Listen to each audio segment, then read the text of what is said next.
দিতে হবে মাসুদ ভাই, আপনার সাথে তো বুদ্ধি দিয়ে কথা দিয়ে কোনোটা দিয়ে পারবো না না, না না প্লিজ সরল করে বলি। উপদেষ্টাদের মধ্যে মাসুদ ভাই, কতজন আপনাদের লোক পুরা বাংলাদেশ জামায়াতের গাইড বুক দিয়ে চলুক, এটা আরো ভালো। শেখ মুজিবুর রহমান স্বাধীনতা চায় নাই, কিন্তু জামায়াতে ইসলামী স্বাধীনতা চাইছিল। মুসলমানরা ভুল পথে গিয়ে এই মুক্তিযুদ্ধ করছে, আল্লাহ মুসলমানদের হেদায়েত করুক। মানে এতদিন পরে সেই প্রশ্ন করাটাই আসলে অবান্তর। আপনারা 17 বছর চেষ্টা করেছেন, হয়তো আরো 34 বছর লাগতো আর কি। জনাব মোহাম্মদ শফিকুল ইসলাম মাসুদের পরিচয় পদ বা পদবি দিয়ে নয়, তিনি বোধহয় এই সময় বাংলাদেশে যাদের কথা মানুষ শুনতে পছন্দ করে, সেই অল্প একদম উপরের দিকে 3-4 জন 5 জন বা 2 জন একজনের অন্যতম, যিনি চমৎকার করে কথা বলেন, যুক্তি দিয়ে কথা বলেন, ভালোবাসা দিয়ে কথা বলেন, মন দিয়ে কথা বলেন, মনন দিয়ে কথা বলেন। জনাব শফিকুল ইসলাম মাসুদ, আপনাকে আমাদের অনুষ্ঠানে স্বাগত জানাই। আপনি এসেছেন, আপনি আমাদের শুভেচ্ছা এবং কৃতজ্ঞতা জানবেন। আসসালামু আলাইকুম রহমতুল্লাহ। অনেক ধন্যবাদ খালিদ মহিউদ্দিন ভাই, আপনাকেও। আপনি সুন্দর করে কথা বলেছেন। আপনাদের সবাইকে ধন্যবাদ, যারা শুনছেন এবং যারা পরে শুনবেন তাদের সবাইকে শুভেচ্ছা এবং অভিনন্দন। আমি আপনাদের কাছ থেকে অনুমতি নিয়ে, হেলাল ভাই বা মাসুদ ভাই, আপনাদের কাছ থেকে অনুমতি নিয়ে আমি কিছু প্রশ্ন আপনাদের দুজনকেই করতে চাই, কিন্তু যেহেতু আজকে অনেক প্রশ্ন নিয়ে আমরা আসলে কাজ করছি, আপনারা যদি একটু সংক্ষেপে উত্তর দেন তাহলে আমাদের জন্য সুবিধা হয়। আমি প্রথমে জনাব শফিকুল ইসলাম মাসুদ, আপনার কাছে যেতে চাই এবং একটি ছোট প্রশ্ন করতে চাই যে জাতীয় নির্বাচন কবে চান, ডেট?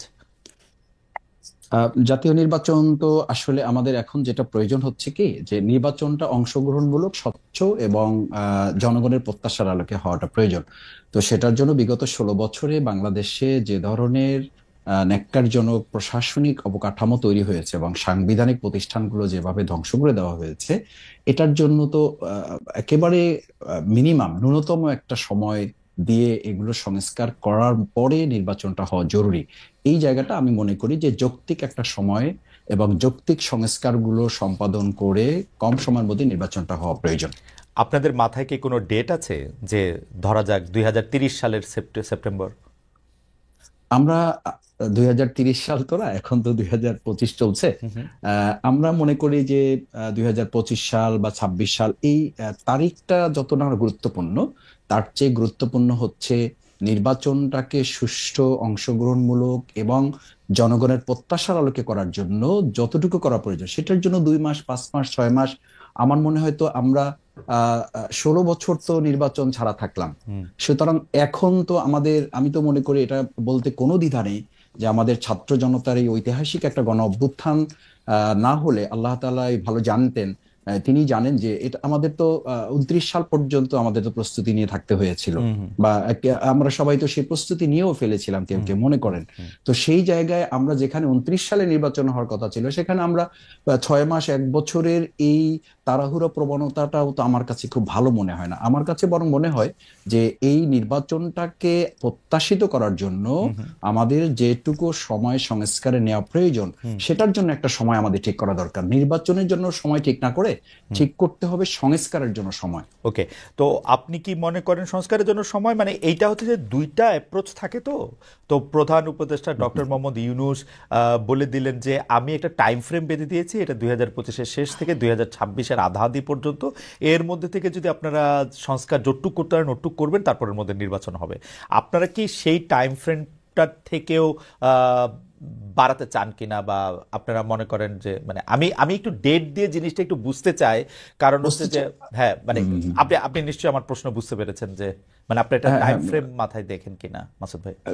ইতিমধ্যে আমাদের আমিরে জামাত ডক্টর শফিকুর রহমান সাহেব এবং আমাদের সেক্রেটারি জেনারেল অধ্যাপক মিয়া গোলাম পরোয়ার, সাবেক এমপি, উনি কথা বলেছেন এ ব্যাপারে, যে আমরা 2025-এর শেষ অথবা 2026-এর মাঝামাঝি সময়ের মধ্যে ইলেকশনটা করা এবং এর মধ্যে যৌক্তিক সংস্কারগুলো সম্পন্ন করা। ওকে, মানে ডক্টর মোহাম্মদ ইউনূসও এরকম সময় দিয়েছেন। আপনাকে অনেক ধন্যবাদ। মানে 2025-এর শেষ থেকে 2026-এর। ইন্টারেস্টিং। আমরা একটু হেলাল ভাইয়ের কাছে জানতে চাবো যে, হেলাল ভাই, এতদিন বিএনপি বারবার আমার প্রশ্নের জবাবে, মির্জা ফখরুল ইসলাম আলমগীর ছিলেন, মির্জা ফখরুল ইসলাম আলমগীর ছাড়া অন্যান্য সিনিয়র নেতৃবৃন্দ আমার প্রশ্নের জবাবে বারবার বলেছেন যে আমরা একটা যৌক্তিক সময় দিতে চাই, কিন্তু তারপরে ডক্টর মোহাম্মদ ইউনূস ঘোষণা করলেন 2025-এর ডিসেম্বর থেকে 2026-এর আধাআধি পর্যন্ত। কিন্তু আমরা আবার বিএনপি থেকে শুনতে পেলাম যে অগাস্টে নির্বাচন চান, জুলাই আগস্টে নির্বাচন হতে পারে। আপনি মানে ওইটা কি চাপ রাখার জন্য কথা, নাকি আপনারা কবে মনে করেন নির্বাচনটা আপনাদের করতে চান? দেখেন, বাংলাদেশে এখন সবচেয়ে বেশি রাজনৈতিক একটা অনিশ্চয়তা বিরাজ করছে যে এই সরকারের মেয়াদ আসলে কতদিন। আর আপনি যে কোশ্চেনটা করলেন যে সব নির্বাচন কতদিন পরে হতে পারে, আপনি দেখেছেন যে রাজনৈতিক যে অনিশ্চয়তা এবং রাজনৈতিক যে শূন্যতা তৈরি হয়েছে, এই শূন্যতার মধ্যে অনেক ষড়যন্ত্র এবং প্রতিবিপ্লবী সিনড্রোম আপনারাও দেখেছেন আর জনগণও দেখেছে। এখন এই ষড়যন্ত্র এবং প্রতিবিপ্লবী সিনড্রোমের ফলে সরকারের পারফরমেন্সেরও ঘাটতি দেখা দিচ্ছে।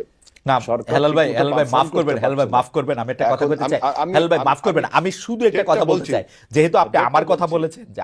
বলেছেন, যে ষড়যন্ত্র দেখতে পাচ্ছে, আমি ষড়যন্ত্র দেখতে পাচ্ছি না, কিন্তু আসলে ষড়যন্ত্র করলে বিএনপি করতেছে এরকম মনে হচ্ছে। সে নিয়ে পরে কথা বলবো। না না, আচ্ছা ওই আপনি দেখেন আমাদের, ডেটটা আমি বলেন। আপনি পুরো ডেটটার কথা বলি জি জি। যে ডক্টর ইউনূস একটা ধোঁয়াশা সৃষ্টি করলেন ডেট নিয়ে, যে আপনার দুইটা ডেট দিলেন উনি, ক্লিয়ার করলেন না, এবং কিভাবে নির্বাচনটা হবে তার একটা পরিষ্কার ধারণাও দিলেন না। আমরা কিন্তু প্রথমে বলেছি যে ন্যূনতম সংস্কার করে, অর্থাৎ নির্বাচন একটি সুষ্ঠু, ফ্রি, ফেয়ার, ক্রেডিবল ইলেকশন করার জন্য যতটুকু সংস্কার প্রয়োজন ততটুকু সংস্কার করে আমরা প্রথমে বলেছিলাম যৌক্তিক সময় যখন আপনারা ডেফিনেশন চেলেন তখন আমরা বললাম যে অগস্টের মধ্যে নির্বাচন হওয়া সম্ভব, এবং কেন সম্ভব সেটাও বললাম, যে এখন নির্বাচনের যে আপনার ভোটার লিস্টের হালনাগাদ এটা চলছে, এটা হয়তো 1 মাসের মধ্যে শেষ হয়ে যাবে। এখন নির্বাচন কমিশনকে আপনার স্ট্রেনথেন করবার জন্য নির্বাহী বিভাগ ও ল এনফোর্সিং এজেন্সির বিভাগকে যদি আপনি নির্বাচন কমিশনের কাছে ক্ষমতা প্রদান করেন, তাহলে এখন একটা সুষ্ঠু নির্বাচন সম্ভব। কারণ অতীতে 3 মাসে এরকম অন্তর্বর্তীকালীন সরকার আর তত্ত্বাবধায়ক সরকার যে নামেই ডাকুন, ক্যারেক্টারকে একই, নিউট্রাল সরকার, অতীতে 3 মাসের মধ্যে নির্বাচন করা সম্ভব হয়েছে। আর আপনি যেটা বলছেন যে আপনি ষড়যন্ত্র বলছেন বিএনপি করছে, দেখেন আমাদের দেশের এই পরিবর্তনকে আমাদের প্রতিবেশী রাষ্ট্র ভারত কিন্তু ভালোভাবে নেয়নি। সেখান থেকে ষড়যন্ত্র, বিভিন্ন রকম অপপ্রচার চলছে আমাদের দেশে, অন্যায়ভাবে বলছে যে এথনিক ক্লিনজিং হচ্ছে, পলিটিক্যাল ক্লিনজিং, না হেলাল ভাই আপনি এটা ঠিকই বলছেন, হেলাল ভাই আপনি এটা ঠিকই বলছেন, এবং হেলাল ভাই আপনি এটা ঠিকই বলছেন। খালেদ আমি ভাই আরেকটা কথা বলি, দেখেন আমরা কিন্তু বলেছি যে আপনার এই পরাজিত মাফিয়া, এই মাফিয়া মাথা পালিয়ে গেছে, লেজ রয়ে গেছে। এই লেজে যারা রয়ে গেছে তারা প্রশাসন সহ বিভিন্ন জায়গায় পদায়ন হয়ে রয়েছে, এবং বিভিন্ন রকম প্রতিবিপ্লবী সিনড্রোম আপনার দেখতে জুলাই আগস্টে নির্বাচন সরকার। সেজন্য আমরা বলছি যতদিন খুব দ্রুত যদি রাজনৈতিক সরকারের কাছে ক্ষমতা হস্তান্তর না হয়, তাহলে আমাদের অভ্যুত্থান ব্যাহত হয়ে যেতে পারে। আমাদের এই অভ্যুত্থান যাতে চেতনা, আমাদের অভ্যুত্থানের চেতনা ছিল কি, একটি রাইট টু ভোট। আমরা এইসব কথা আসবো। হেলাল ভাই আপনি জুলাই আগস্টে নির্বাচন চান, মানে আপনারা? আমরা প্রথমে যৌক্তিক সময় বলেছিলাম, এখন বলছি জুলাই আগস্টের মধ্যে করতে হবে। এবং ডক্টর ইউনূস সরকারকে বলেছি, আপনি যে 2টা ডেট দিলেন, এই 2টা ডেটে আপনি কিভাবে নির্বাচন করবেন, কি কি সংস্কার করবেন, ডক্টর ইউনূসের দায়িত্ব না, ডক্টর ইউনূসের দায়িত্ব না, এটা নির্বাচন কমিশন বলবে। টাইম ফ্রেম দিয়েছে, আমার এটা বক্তব্য। নির্বাচন কমিশন দেখেন বলেন যে সরকার যখন বলবে তখন তারা নির্বাচন, হ্যাঁ সরকার বলে দিয়েছে তো, সরকার বলে দিয়েছে তো টাইমটা। এইবার নির্বাচন কমিশন 3 মাস 4 মাস 5 মাস 6 মাস আগে ঠিকই বলবে, আপনারা একটু ধৈর্য ধরেন। নির্বাচন না, এখানে আমরা কিন্তু অধৈর্য ধরছি, আমরা দেশের আপনি এখন অগাস্ট মাসে নির্বাচন চান, আমরা একটু মুভ ফরওয়ার্ড করতে না, অগাস্টে নির্বাচন চান, অগস্ট মাসে নির্বাচন। এই বন্যা বর্ষা সবগুলোর মধ্যে, বন্যা বর্ষার মধ্যে কি মানুষ রাজনীতি মিছিল মিটিং করে না? এটা তো সে আপনি 4 মাস পরে হলে হবে না হালাল ভাই, 4 মাস পরে হলে হবে না, 4 মাস পরে হলে হবে না, এটা ডিসেম্বরে হলে হবে না, ভালো হবে না নির্বাচন। হ্যাঁ কারণ যদি 4 মাস পরে না হয়, ডিসেম্বর দিকে হয়, তখন এত, আমি বললাম যে এই সরকারের পারফরমেন্সের যে ঘাটতি আছে, তিনি যে এই সরকার চালাতে পারছেন না, রুটিন ওয়ার্কটাও করতে পারছেন না, কত রকম এই সরকার একটা অন্তর্বর্তীকালীন সরকার, মনে হচ্ছে না এই সরকারের কাছে যত দাবি দেওয়া মানুষের, এতদিন যারা 17 বছর বঞ্চিত ছিল, রিয়েলি তারা বঞ্চিত ছিল, তারা দাবি দেওয়া পেশ করতে শুরু করেছে, এবং সরকারের একটা অদক্ষতার কারণে কিন্তু এই দাবি দেওয়াগুলো শুরু হয়েছে। আপনি দেখেন 8ই আগস্টে যখন সরকার গঠন, তার পরের দিনই সরকার ছাত্রদেরকে অটো পাস করার পারমিশন দিলেন, ছাত্রদের একটা আন্দোলনের ফলে। এই যে সরকারের অদক্ষ একটা আপনার সিদ্ধান্তের ফলে সমস্ত বঞ্চিত শক্তিগুলো এখন সরকারের উপরে আপনি বলছেন যে সরকার অদক্ষ শক্তির জন্য। আচ্ছা, আমি সরকারের শক্তি অনভিজ্ঞতা অদক্ষ এবং অনভিজ্ঞতা, অদক্ষ এবং অনভিজ্ঞতা, ঠিক আছে, আমি এগুলিতে আসবো পরে। আমার একটু কুইক, আপনার কাছে কি মনে হয় যে আমরা জুলাই আগস্টের যে আন্দোলন সময় দেখেছি, সেই আন্দোলনের সময়তে শেখ হাসিনা সরকারের উৎখাতের জন্য সবাই একসাথে কাজ করেছে, সবাই নানা জায়গায় মানে যে যার জায়গা থেকে সাহায্য করেছে, কিন্তু এই সরকারের সমন্বয়করা বিশেষ করে যে শুধু জামায়াত শিবিরের কথা বলে, এটা কারণ কি? আপনাদের কথা কেন বলে না? হেলাল ভাই, আপনি যদি একটু ছোট করে বলেন কোথায় গিয়ে সেটা আটকাইলো? আমাকে যদি বলতে হয়, দেখেন বাংলাদেশে আপনার আন্দোলন বা কোনো কৃতিত্বকে হাইজ্যাক করার একটা সিনড্রোম আমরা 71 সালেও দেখেছি, যেভাবে আওয়ামী লীগ আপনার 71 সালের চেতনাকে হাইজ্যাক করে নিজেদের বলে চালিয়ে দিতে চেয়েছিল। এবারও আমি এরকম একটা 24-এর গণ অভ্যুত্থানে এরকম সিনড্রোম আমরা দেখতে পাচ্ছি। কিরকম দেখেন, এটা জুলাই গণ অভ্যুত্থান, কিন্তু এই জুলাই গণ অভ্যুত্থানের পিছনে যে দীর্ঘ 17 বছরের মানুষের সংগ্রাম, রক্ত ক্ষয়, লড়াই সংগ্রামের যে ইতিহাস রয়েছে, সেই ইতিহাসটিকে ভুলে গিয়ে একটি বাইনারি কনফিউশন তৈরি করেছে যে 17 বছর না বাংলাদেশ কাঁপানো 34 দিন, এটা একটা বলেছে। আর একটা বলছে যে কে মাস্টার মাইন্ড, তারপরে বলছে যে ছাত্ররা আমাকে নিয়োগ করেছে। এই সমস্ত বাইনারি না, কনফিউশন আমি সেটা মানলাম, কিন্তু ধরেন যে কোনো পলিটিক্যাল পার্টির মধ্যে বিএনপির কথা না বলে যে জামায়াতের কথা বলার কারণ কি? এটার কারণ কি একটা হইতে পারে যে বিএনপি কি শেষ মুহূর্তে এসেও 23-24 তারিখেও আসলে ভাবতেছিল যে আওয়ামী লীগ সরকারই রয়ে যাবে, তো সেই জন্য সে আর নতুন নিপীড়ন নির্যাতনের মধ্যে যেতে চায় না? না, এটা তো ঠিক না। আমাদের যে বৈষম্য বিরোধী যে ছাত্র জোট তৈরি হয়েছিল, সেই বৈষম্য বিরোধী ছাত্রদের মোস্ট অফ দি স্টুডেন্ট হলো পার্টিসিপেশন হলো জাতীয়তাবাদী ছাত্র দলের। কারণ তখন বৈষম্য বিরোধী ব্যানারটা ব্যবহার করা হয়েছিল পলিটিক্যাল কৌশলের কারণে, এবং সমস্ত রাজনৈতিক দলের ছাত্র সংগঠনগুলো, এই ইসলামী ছাত্র শিবির বলেন, বামপন্থী ছাত্র সংগঠনগুলো বলেন, অন্যান্য ছাত্র সংগঠনগুলো, সবাই কিন্তু এর মধ্যে ছিল। কিন্তু যখন অভ্যুত্থানটা হয়ে গেল, তারপরে যখন ক্রেডিট ক্লেমের সিনড্রোম তৈরি হলো, তখন কিন্তু আমাদের বিভক্তিটা তৈরি হলো। এবং আরেকটি দেখেন, আরেকটি কথা না বলে পারছি না, কেন আপনারা তো তাদের সাহায্যই করলেন, এটা তৈরি হইল। আমরা ক্ষেত্র তৈরি করলাম, জমিন তৈরি করলাম। এবং আপনি কি মনে করেন যে দেখেন, যদি এই মাফিয়া যদি কোটা আন্দোলনটা মেনে নিত, যদি ছাত্রদেরকে চাকরি দিত, তাহলে কি আপনি মনে করতেন যে হাসিনার পতন হতো না? তারপরেও হাসিনার পতন হতো, কারণ রাজনৈতিক দলগুলো তখনও আপনারা হয়তো আন্দোলন সংগ্রামী ছিল। অর্থাৎ আপনারা 17 বছর চেষ্টা করেছেন, হয়তো আরো 34 বছর লাগতো আর কি। এটা কিন্তু খালেদ ভাই আপনি এভাবে বলতে পারেন না, কারণ 17 বছর ব্যাপী আমরা অবিরাম আন্দোলন করেছি। আমরা সেই 12 সাল থেকে না, হেলাল ভাই আমি আবার আপনার কাছে আসবো। হেলাল ভাই আপনার কাছে আসবো। আমরা কি এটা উল্টা সাইড থেকে দেখতে পারি যে বিএনপি হঠাৎ করে ওদেরকে বলতে থাকলো যে তোমরা খালি গোলটা দিছো, বাকি সবকিছু আমরা তৈরি করছি, তোমাদের এই এটা কি বিএনপি বলা আগে শুরু করছে না? এটা ন্যারেটিভ, এটা একটা ন্যারেটিভ কেউ বানিয়েছে। কিন্তু আমাদের বক্তব্য হলো যে আমরা 12 সাল থেকে এই সরকার যখন ফ্যাসিবাদে পরিণত হলো, 18 সালে যখন মাফিয়ায় পরিণত হলো, আমরা 12 সালেও জনগণকে ঐক্যবদ্ধ হওয়ার জন্য ডেকেছি, কেউ আসছে কেউ আসেনি। 18 সালেও ডেকেছি, কেউ আসছে কেউ আসেনি। 24 সালে যখন সবাই আসলো, তখন আমরা ফাইনালি হাসিনাকে বিদায় করতে সক্ষম হলাম। এখন হেলাল ভাই এই ব্যাপারটা পরিষ্কার। আমি একটু এই প্রশ্ন নিয়ে আমি একটু মাসুদ ভাইয়ের কাছে যেতে চাই। মাসুদ ভাই, আন্দোলনের মধ্যে কিন্তু বিএনপির শুধু 34 দিনের অংশগ্রহণ না, 17 বছরের ত্যাগ তিতিক্ষা, তাদের প্রচুর লোকের গুম হওয়া, মামলার মধ্যে থেকে পড়ে সর্বশান্ত হওয়া, বিভিন্ন জায়গা থেকে চাকরিচ্যুত হওয়া, পড়ালেখা শেষ করতে না পেরে রাস্তা রাস্তায় ঘুরে নানা ধরনের অবদান রয়েছে। এবং এই যে কোটা আন্দোলনের মধ্যে যখন এই বাচ্চা ছেলে মেয়েরা মার খেতে শুরু করেছে, তখনও কিন্তু বিএনপি ঝুঁকি নিয়ে, রিস্ক নিয়ে বিভিন্ন কাজ করেছে। কিন্তু আমরা কিন্তু খুব দেখলাম যে এদের মধ্যে থেকে সম্পর্কটা বেশি হয়েছে আপনাদের সঙ্গে, অর্থাৎ জামায়াত শিবিরের সঙ্গে। আমরা দেখলাম যে প্রত্যেকটা শিক্ষাঙ্গনে জামায়াতের কথা মতো বা জামায়াত যাদেরকে নিয়োগ করতে চায় সেই রকম ভিসি, প্রক্টর, প্রভিসি সেরকম আসতেছেন। স্বাস্থ্যক্ষেত্রে আমরা দেখতেছি যে জামায়াতের দেয়া লিস্ট দিয়ে বিভিন্ন জায়গায় গুরুত্বপূর্ণ জায়গায় এটি পদায়ন হচ্ছে। তারপরে কিছুদিন পরে আমরা দেখলাম সমন্বয়করা ওপেনলি বলতেছেন যে জামায়াত শিবিরই আসলে আমাদেরকে এখানে সাহায্য করেছে।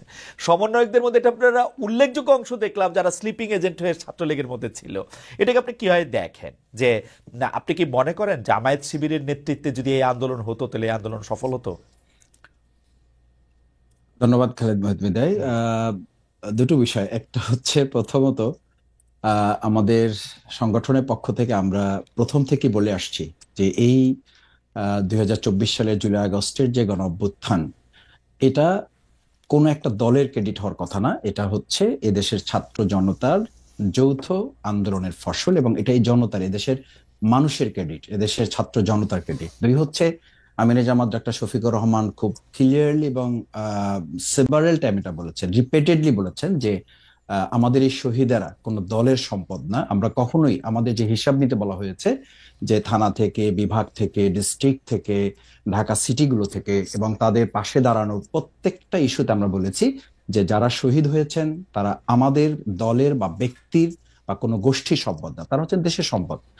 সেকেন্ড থিং হচ্ছে, দেখেন আপনি খেয়াল করবেন যে আমাদের এই জুলাই আগস্টের গণঅভ্যুত্থানের পরে আজকে যে নারেটিভটা তৈরি হয়েছে, সেখানে বলা হচ্ছে বিশ্ববিদ্যালয়, মেডিকেল, এগুলোতে জামাত ইসলামী, ইসলামী ছাত্র শিবিরের কোনো প্রাধান্য বা জামাতিকরণ বলে একটা কথাও এখন কেউ কেউ বলছেন। এটা খুব দুর্ভাগ্যজনক এ কারণে যে আমি একদম তালিকা করে আপনাকে বলতে পারবো যে ঢাকা বিশ্ববিদ্যালয়ে একজন একাডেমিশিয়ানকে দেওয়া হয়েছে, এর বাইরে প্রত্যেকটা বিশ্ববিদ্যালয় একদম ধরে ধরে বিএনপি সমর্থিত যারা, তাদেরকে সেখানে ভাইস চ্যান্সেলর সহ তাদেরকে বসানো হয়েছে। তো না, কিন্তু মাসুদ ভাই আমি একটা কথা বলি, কেউ জামাত করে কিনা গুরুত্বপূর্ণ, সেটা তো আমরা 10-15 বছর পরে জানতে পারবো। কারণ এই যে ধরেন সমন্বয়কদের মধ্যে যারা জামায়াত করতো সেটা তো আমরা এখন জানতে পারতেছি। বা এই জন্য না, মানে ব্যাপারটা জামায়াতের ব্যাপারে তো এরকম যে জামায়াত শিবির একটু স্লিপিং এজেন্ট হিসেবে থেকে যায় দলের মধ্যে। না, জামাত স্লিপিং এজেন্ট হিসাবে থাকার প্রশ্ন না, প্রশ্নটা হচ্ছে বৈষম্য বিরোধী ছাত্র আন্দোলনে আসলে কেউ তো ব্যানার নিয়ে দাঁড়ায়নি, এবং দাঁড়ানোটা তারাও প্রয়োজন মনে করেনি, অন্য ছাত্র সংগঠন কেউই এটা ঠিক মনে করেনি যে এখানে আমরা বৈষম্য বিরোধী ছাত্র আন্দোলন, ছাত্র জনতার একটা যৌথ অভ্যুত্থানের মাধ্যমে সরকারকে পতন ঘটানোটা টার্গেট ছিল। সুতরাং সেখানে স্লিপিং অথবা আপনি শোয়িং, দুটোর কোনোটাকেই তো আপনি এখানে আইডেন্টিটি করার দরকার নাই, কারণ প্রয়োজনীয় হয় নাই। সুতরাং তারপরে যেটা হয়েছে যে জামাত ইসলামী, ইসলামী ছাত্র শিবিরকে আমরা জনগণের হাতে ছেড়ে দিয়েছি যে তারা ঠিক করবে। কারণ 15 বছর আমরা তো দেখেছি যে আওয়ামী লীগ মুক্তিযুদ্ধকে, মুক্তিযোদ্ধাদেরকে তাদের ব্যক্তিগত, পারিবারিক, দলীয় সম্পদ বানিয়ে পুরো এই মুক্তিযুদ্ধ এবং মুক্তিযোদ্ধাদেরকেই বিতর্কিত করেছে, এবং তাদেরকে প্রশ্নবিদ্ধ শুধু করে নাই, তাদেরকে লাঞ্ছিত করেছে, এবং এটাকে একটা মানুষের খুব মানে ঘৃণিত পর্যায়ে নিয়ে গেছে। আমরা মনে করি যে 2024-এর এরকম একটা বড় অর্জনও কোন একটা দল বা ব্যক্তি বা গোষ্ঠীর জায়গা না গিয়ে এটা জাতীয় একটা সম্পদের মতো করে থাকুক, সকলের সম্মানের জায়গায় থাকুক। এরপরে যদি কোনো ব্যক্তি এই 2024-এর যে গণ অভ্যুত্থানের যে আগেরটা একটু জিজ্ঞেস করি, মুক্তিযুদ্ধটা কি থাকা উচিত তাহলে? মুক্তিযুদ্ধটা দেশের মানুষের সম্পদ হবে। আপনি বলছেন যে আওয়ামী লীগের সম্পদ, আওয়ামী লীগ এটাকে নিজস্ব সম্পদ করতে চাইছিল, কুক্ষিগত করতে চাইছিল। আপনারা তো আওয়ামী লীগের যে ন্যারেটিভ ছিল যে ওরা না থাকলে কি হবে, সেটা প্রমাণ করার জন্য তো মানে ব্যস্ত হয়ে গেছেন আমি দেখতে পাচ্ছি। ইসলামিক ছাত্র শিবিরের এটাকে প্রত্যাহার করা হয়েছে প্রকাশনাটা, কিন্তু আমি ইসলামিক ছাত্র শিবিরের সেক্রেটারিকে নিজের মুখে বলতে শুনছি যে এটা কেন জাস্টিফাই না আসলে ওইটা এখানে থাকার জন্য। আপনি জানেন যে এটার মধ্যে থেকে ও নিজের মুখে উনি বলছেন টেলিভিশনে যে এটা একটা ধারাবাহিকতার একটা অংশ, একটা লেখক এটা মনে করছেন, আমাদের মধ্যে থেকে এটা এরকম নানা ধরনের এটার মধ্যে এটা হয়। এবং সেই বক্তব্য কি ছিল? মুসলমানরা ভুল পথে গিয়ে এই মুক্তিযুদ্ধ করছে, আল্লাহ মুসলমানদের হেদায়েত করুক, বা এটা ভালো হোক, তাই তো? না খালেদা, এটা এখানে তো প্রাসঙ্গিক তো বিষয়, এটা অন্যদিকে আপনি গেলেন। সেটা হচ্ছে যে মুক্তিযুদ্ধটা নিয়ে আপনাদের অবস্থা কি ক্লিয়ার মাসুদ ভাই? আপনাদের অবস্থা কি ক্লিয়ার? বিষয় আমাদের ক্লিয়ারটা হচ্ছে যে আমি বলেছি যে মানে এই কথাটা তো ঠিক যে মুক্তিযুদ্ধ এবং মুক্তিযোদ্ধাদের মতো এত সম্মানিত এই জায়গাটাকে আওয়ামী লীগ এটাকে বিতর্কিত, প্রশ্নবিদ্ধ করেছে এবং একটা নিন্দনীয় জায়গায় নিয়ে গেছে তাদের দলীয় সম্পদের উপর। আমি যেটা বোঝাতে চেয়েছি আপনাকে, প্রথম কথাটা আমাদের ন্যাশনকে, আমাদের মেসেজটা তো ক্লিয়ার করতে হবে। আমরা বোঝাতে চাই যেটা যে 2024-এর এই অর্জনটাও যেন আমরা কোনো ব্যক্তি, দল, গোষ্ঠী, রাজনীতির কোনো মার প্যাচে এটা যেন বিতর্কিত না হয়, এটা যেন প্রশ্নবিদ্ধ না হয়। সেই জায়গায় 1971 সালে বাংলাদেশ জামাত ইসলামীর অবস্থান আমরা বহুবার প্রকাশ করেছি, বহুবার পরিষ্কার করেছি। আমরা আমাদের কথা স্পষ্ট করেছি যে দেশের স্বাধীনতা সার্বভৌমত্বকে ধারণ করে বাংলাদেশ জামাত ইসলামী, ইসলামী ছাত্র শিবির তার রাজনৈতিক কর্মকাণ্ড পরিচালনা করে। এবং সেই কারণে আপনি দেখেন যে 2024-এর এই গণ অভ্যুত্থানের মাত্র কয়েকদিন আগে আমাদেরকে নিষিদ্ধ করা হলো। কাউকে নিষিদ্ধ করা হলো, আমাদের করা হলো এই কারণে যে তখনকার আন্দোলন সংগ্রামে বাংলাদেশ জামাত ইসলামী, ইসলামী ছাত্র শিবিরকে সরকার এবং তৎকালীন গোয়েন্দা সংস্থার রিপোর্ট অনুযায়ী তাদের কাছে মনে হয়েছে দেশপ্রেমের সামগ্রিক চেতনাটাকে বাংলাদেশ জামাত ইসলাম, ইসলামী ছাত্র শিবির লোকেরা ধারণ করে এই কাজটা করছে। আর ছাত্র শিবির তার ছাত্র সংবাদের প্রকাশনা যেটা করেছে, এটা একটা বিচ্ছিন্ন ঘটনা। আমি মনে করি যে তাদের এখানে একজন গবেষক একটা লেখা লিখেছে এবং তারা এটা পরে যখন বুঝতে পেরেছে বা এটা তাদের নজরে এসছে, না না আমি একটু খালি আমি বলছি যে যখন তাদের নজরে এসছে তারা প্রত্যাহার করেছে এবং এটার জন্য তারা দুঃখ প্রকাশ করেছে। দিস ইজ জানাব। এখন আমি যদি আপনাকে আরো ধরি যে এটা তো এই নেগেটিভটাকে যদি আপনি ওভাবে নেন, আমি এটা মানে শ্রদ্ধা রেখেই বলছি যে আমাদের এখন বাংলাদেশ জাতীয়তাবাদী দল বিএনপি, ওনাদের ওখানে যে মহাসচিব হিসাবে শ্রদ্ধেয় মির্জা ফখরুল ইসলাম আলমগীর সাহেব উনি কাজ করছেন, ওনার বাবা সম্পর্কে আমাদের কাছে কি মেসেজ আছে? তো সেজন্য কি বিএনপি কে এখন ক্ষমা চাইতে বলতে হবে, বা আমরা কি বলবো যে মির্জা ফখরুল সাহেবের শ্রদ্ধেয় মরহুম পিতা মির্জা রুহুল আমিন চোখা মিয়া 1971 সালে উনি ঠাকুরগাঁ জেলার অন্যতম স্বাধীনতা বিরোধী হিসাবে 710 জনের একজন ছিলেন। একটু শেষ করছি যে এই কারণে কি এখন বিএনপি কে আমরা ধরবো?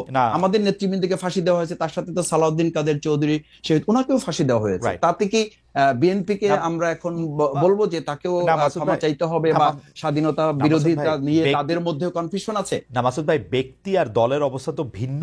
আমরা 1971 সালে জামায়াতে ইসলামী মুক্তিযুদ্ধের চলাকালীন সময়, তারপরে বিভিন্ন সময় বিভিন্নভাবে স্টেটমেন্ট দিয়ে দল হিসাবে যেটা বলেছে, আমরা যখনই প্রশ্ন করি আপনারা বলেন যে ব্যাপারে জামাত ইসলামের অবস্থান পরিষ্কার। কিন্তু পরিষ্কারটা আপনি একটু বলেন তো, আমরা একটু শুনি যে পরিষ্কার অবস্থানটা কি 1971 সালে কি আপনারা যা করেছিলেন তা ঠিক করেছিলেন?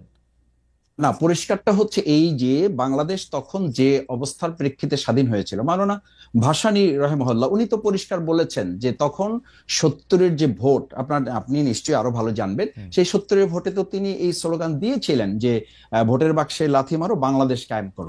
তো সেই বাংলাদেশ কায়েম করা প্রসঙ্গে এসে মরহুম প্রেসিডেন্ট শেখ মুজিবুর রহমান উনি তো বাংলাদেশের স্বাধীনতা উনি শেষ পর্যন্ত তো চান নাই। 7 মার্চের উনি ভাষণ, তার পরবর্তী সময়গুলো আমরা তো লক্ষ্য করেছি। শুধু জামাত ইসলামের অবস্থাটার কথা বলেন, বাংলাদেশ শেখ মুজিবুর রহমান স্বাধীনতা চায় নাই, ভালো কথা, বাংলাদেশ একই চাওয়া না চাওয়া ছিল। এই বাংলাদেশ জামাত ইসলামী 53 বছরে যে নেগেটিভ গুলো বাংলাদেশে আমরা লক্ষ্য করেছি, আপনি বাংলাদেশ জামাত ইসলামী সেই পর্যালোচনাগুলি তখন ছিল যে আমরা বাংলাদেশ জামাত ইসলামী স্বাধীনতা চাই, কিন্তু ভারত সহযোগিতার মাধ্যমে যে ষড়যন্ত্রমূলক ভাবে দেশকে স্বাধীন করে এই দেশকে তাদের একটা অঙ্গরাজ্য বানানোর পরিকল্পনা বা ষড়যন্ত্র করছে, এটার সাথে জামাত ইসলামের দ্বিমত ছিল। এবং সেই দ্বিমতটা 1971 সালে আমি একদম পরিষ্কার অবস্থানটা আবার বলি। আপনার পরিষ্কার অবস্থানটা হচ্ছে 1971 সালে শেখ মুজিবুর রহমান স্বাধীনতা চায় নাই, কিন্তু জামায়াতে ইসলামী স্বাধীনতা চাইছিল, এবং চাইছিল হচ্ছে ভারত সাহায্য করবে না এরকম একটা অবস্থায় স্বাধীনতা, তাই তো? ভারতের ষড়যন্ত্রমূলক ওই সহযোগিতাকে সাথে নিয়ে আমরা, এবং এই অবস্থানে কোনো পরিবর্তন, এই 71 থেকে 25 পর্যন্ত কোনো অবস্থান পরিবর্তন হয় নাই, তো এটাই ছিল, তো এটাই ছিল, এটাই থেকে এই 2024-এ এসে এটার পরিবর্তন হয়েছে। আমি বলেছি এবং আমাদের ছাত্ররা তো বলেছে, জনতাও বলেছে যে ওই 2024-এ 5ই আগস্ট আমরা কিন্তু শুধুমাত্র একটা সরকার পরিবর্তন ঘটাই নাই, আমরা আমাদের এই সন্তানেরা, আমাদের এই ছাত্র জনতা সেদিন একটা আধিপত্যবাদেরও আমরা পতন ঘটিয়েছি। কারণ আপনি জানেন যে আপনার একটা ইস্যু আমি আলোচনাতেও দেখেছি, এবং আমাদের দেশের গোয়েন্দা সংস্থা পরবর্তীতে বিভিন্ন আলোচকরাও বলেছেন যে সেদিন 2024-এর জুলাই আগস্টে আমাদের পার্শ্ববর্তী রাষ্ট্রের একটা সক্রিয় এবং শক্তিশালী গোয়েন্দা সংস্থা এই দেশের তৎকালীন দুষ্ট চক্র আইন শৃঙ্খলা বাহিনীতে যারা ছিলেন তাদের সাথে সম্পৃক্ত থেকে আমাদের দেশের ছেলেদের উপর গুলি করা হয়েছে। আমি আমার 67 দিনের রিমান্ডে আমি একটা সাক্ষাৎকারে বলেছি, আপনাকে আবার একটু স্মরণ করাচ্ছি, যে আমাকে যখন ইন্টারোগেশন সেলে নেওয়া হয়েছে তখন চোখ বাঁধা, হাত পা বাঁধা অবস্থায় আমাকে যখন দুটা চেয়ারে শোয়ানো হয়েছে, আমি তাদের কাছে খুব ইসের সাথে জানতে চেয়েছিলাম, স্পষ্টভাবে জানতে চেয়েছিলাম যে আমার চোখ খুলে দেন, অথবা আমাকে দেখতে দেন, অথবা আমাকে পরিচয় দেন যে আপনারা কারা আমার ইন্টারোগেশনে আসছেন। ওনারা অসতর্কতাবশত হোক অথবা কৌশলগত দিক থেকে ওনাদের মনে না থাকার কারণে হোক, ওনারা বলেছেন এখানে দেশি বিদেশি সংস্থার লোকেরা না আছেন। না আমি মাসুদ খুব ভাই, আমরা এই আশ্চর্য হয়েছি বক্তব্যগুলি মাসুদ ভাই এই পর্যন্ত যখন দেশ গিয়েছে। মাসুদ ভাই, আমরা খালিদ একটু আসলে একটু একটু Please, প্রিসাইজ জি, থাকতে জি। চেষ্টা করি। অর্থাৎ 1971 সালে যেভাবে বাংলাদেশ স্বাধীন হয়েছিল, জামাত ইসলাম এটার সাথে একমত ছিল না। তো জামাত ইসলাম এটার সাথে একমত কখনোই পোষণ করে নাই। 2024 সালে আইসে বাংলাদেশ, আপনি মনে করতেছেন 2024 সালে আইসে বাংলাদেশ একটা অন্যরকম স্বাধীনতা পাইছে। এটা কি ব্যাপারটা এরকম? মানে ভারত টারত এইসব না, না। এলিমেন্ট আমি যেতে চাইতেছি না। আপনি না, না, দুই লাইনে আমি বলেন আমার কথাটা 1971 সালে জামাতের অবস্থান সঠিক ছিল। দুই লাইনের জামাত ইসলামের দুই লাইনের কথাটা আসলে কোনো একটা কোশ্চেনের কথা আপনি কখনো কখনো দুই লাইনে বলতে পারবেন না, আপনি পারবেন না এই কারণে আমাকে বলেছেন, যে সেই জন্য কথাটা উঠলো যে আপনাদের না, না, অবস্থান নাকি স্বাধীনতার পরিষ্কার, কিন্তু আমি কখনো এই পরিষ্কার কথাটা জানতে পারি না। পরিষ্কারটা পরিষ্কার কি? কথা হচ্ছে এইটা যে বাংলাদেশ জামাত ইসলামী স্বাধীনতাটা ভারতের ষড়যন্ত্রমূলক সহযোগিতার মাধ্যমে চায়নি, কিন্তু যখন স্বাধীন হয়েছে দেশ, সেই স্বাধীনতাকে ধারণ করে জামাত ইসলাম ইসলামী ছাত্র শিবির তার সামগ্রিক কার্যক্রম পরিচালিত হয়ে আসছে এবং সেটা প্রমাণিত এবং পরীক্ষিতভাবে দেশের জনগণ সেটাকে গ্রহণ করেছে। ফ্যান্টাস্টিক। আচ্ছা, আমি আমি আমি আমি এই যে এইখানকার একজন উপদেষ্টা আছে বর্তমান সরকারে, তার নাম মাহফুজ আলম। তিনি বলেছেন যে আহ, আমি তিনি অনেক কথা বলেছেন তার স্ট্যাটাসে। আমি শুধু 4 লাইন শোনাই। মুক্তিযুদ্ধের পর কি হয়েছে তা নিয়ে সমালোচনা করুন, ইতিহাস পর্যালোচনা করুন, কোনো সমস্যা নেই। এমনকি মুক্তিযুদ্ধের সময় কি কি ঘটেছে তা নিয়ে তর্কও উঠতে পারে, কিন্তু শেষ হবে মুক্তিযুদ্ধকে মেনে নিয়ে। আপনারা কি মুক্তিযুদ্ধকে মেনে নিয়েছেন, নাকি এইখানেও আপনাদের একটু আলাদা জায়গা আছে জনাব মাসুদ? মানে এতদিন পরে সেই প্রশ্ন করাটাই আসলে অবান্তর। অবান্তর এই কারণে যে বাংলাদেশ জামাত ইসলামী ইসলামী ছাত্র শিবির এই চেতনাকে ধারণ করে শুধু করে নাই। আপনি দেখেন 2010 না সালে না, আপনারা তো মুক্তিযুদ্ধের কথা উঠলে বলেন এটা ভারতের ষড়যন্ত্র, না, না, না, এটা খারাপ না, জিনিসই মনে হয়, শুই না তো ভালো না, জিনিস না, মনে না, হয় না। না এটাকে।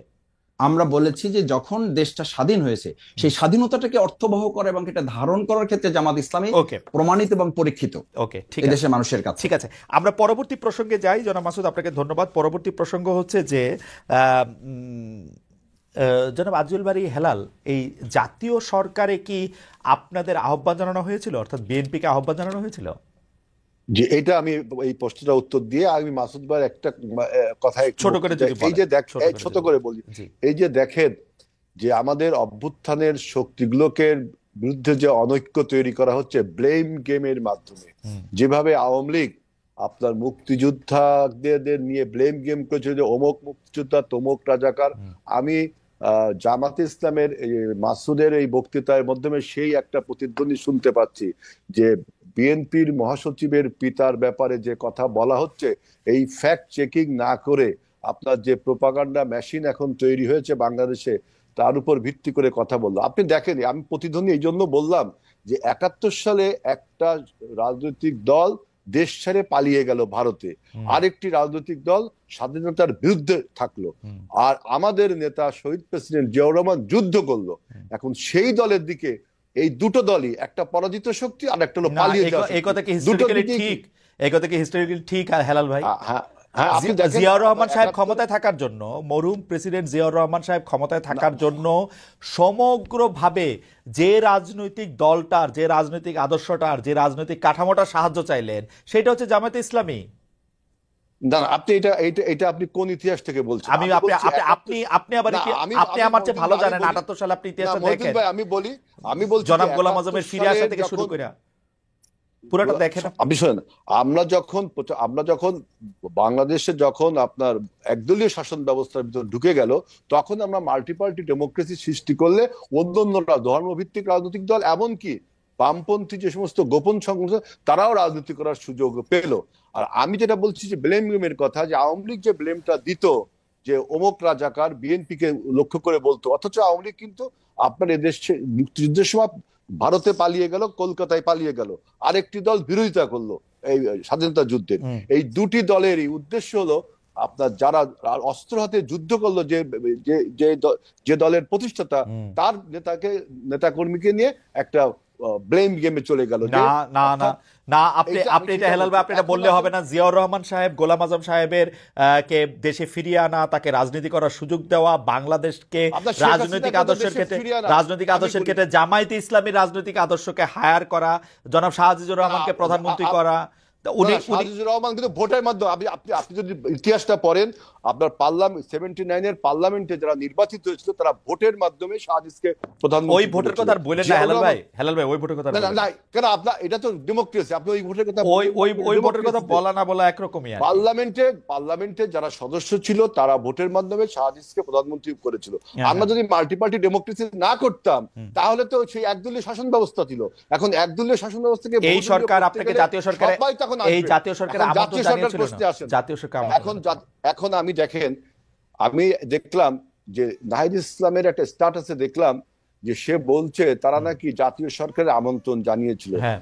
আমার প্রথম বক্তব্য হলো বিএনপি 2022 সালে যখন 31 দফা সংস্কার প্রস্তাব দেয় তখন তারা বলেছিল, আমরা বলেছিলাম যে after the election we will make a national government. সুতরাং আপনি যদি প্রস্তাব দিয়েও থাকেন তাহলে আমাদের কমিটমেন্ট বা আমাদের রাজনৈতিক কর্মসূচির সাথে মিলছে না। আর একটা কথা, নাহিদ ইসলাম বলছে যে সে তখন গণভবনে ছিল আর আপনার মিটিং হয়েছে আপনার ক্যান্টনমেন্টে, তাহলে তিনি এই কথা জানেন কিভাবে?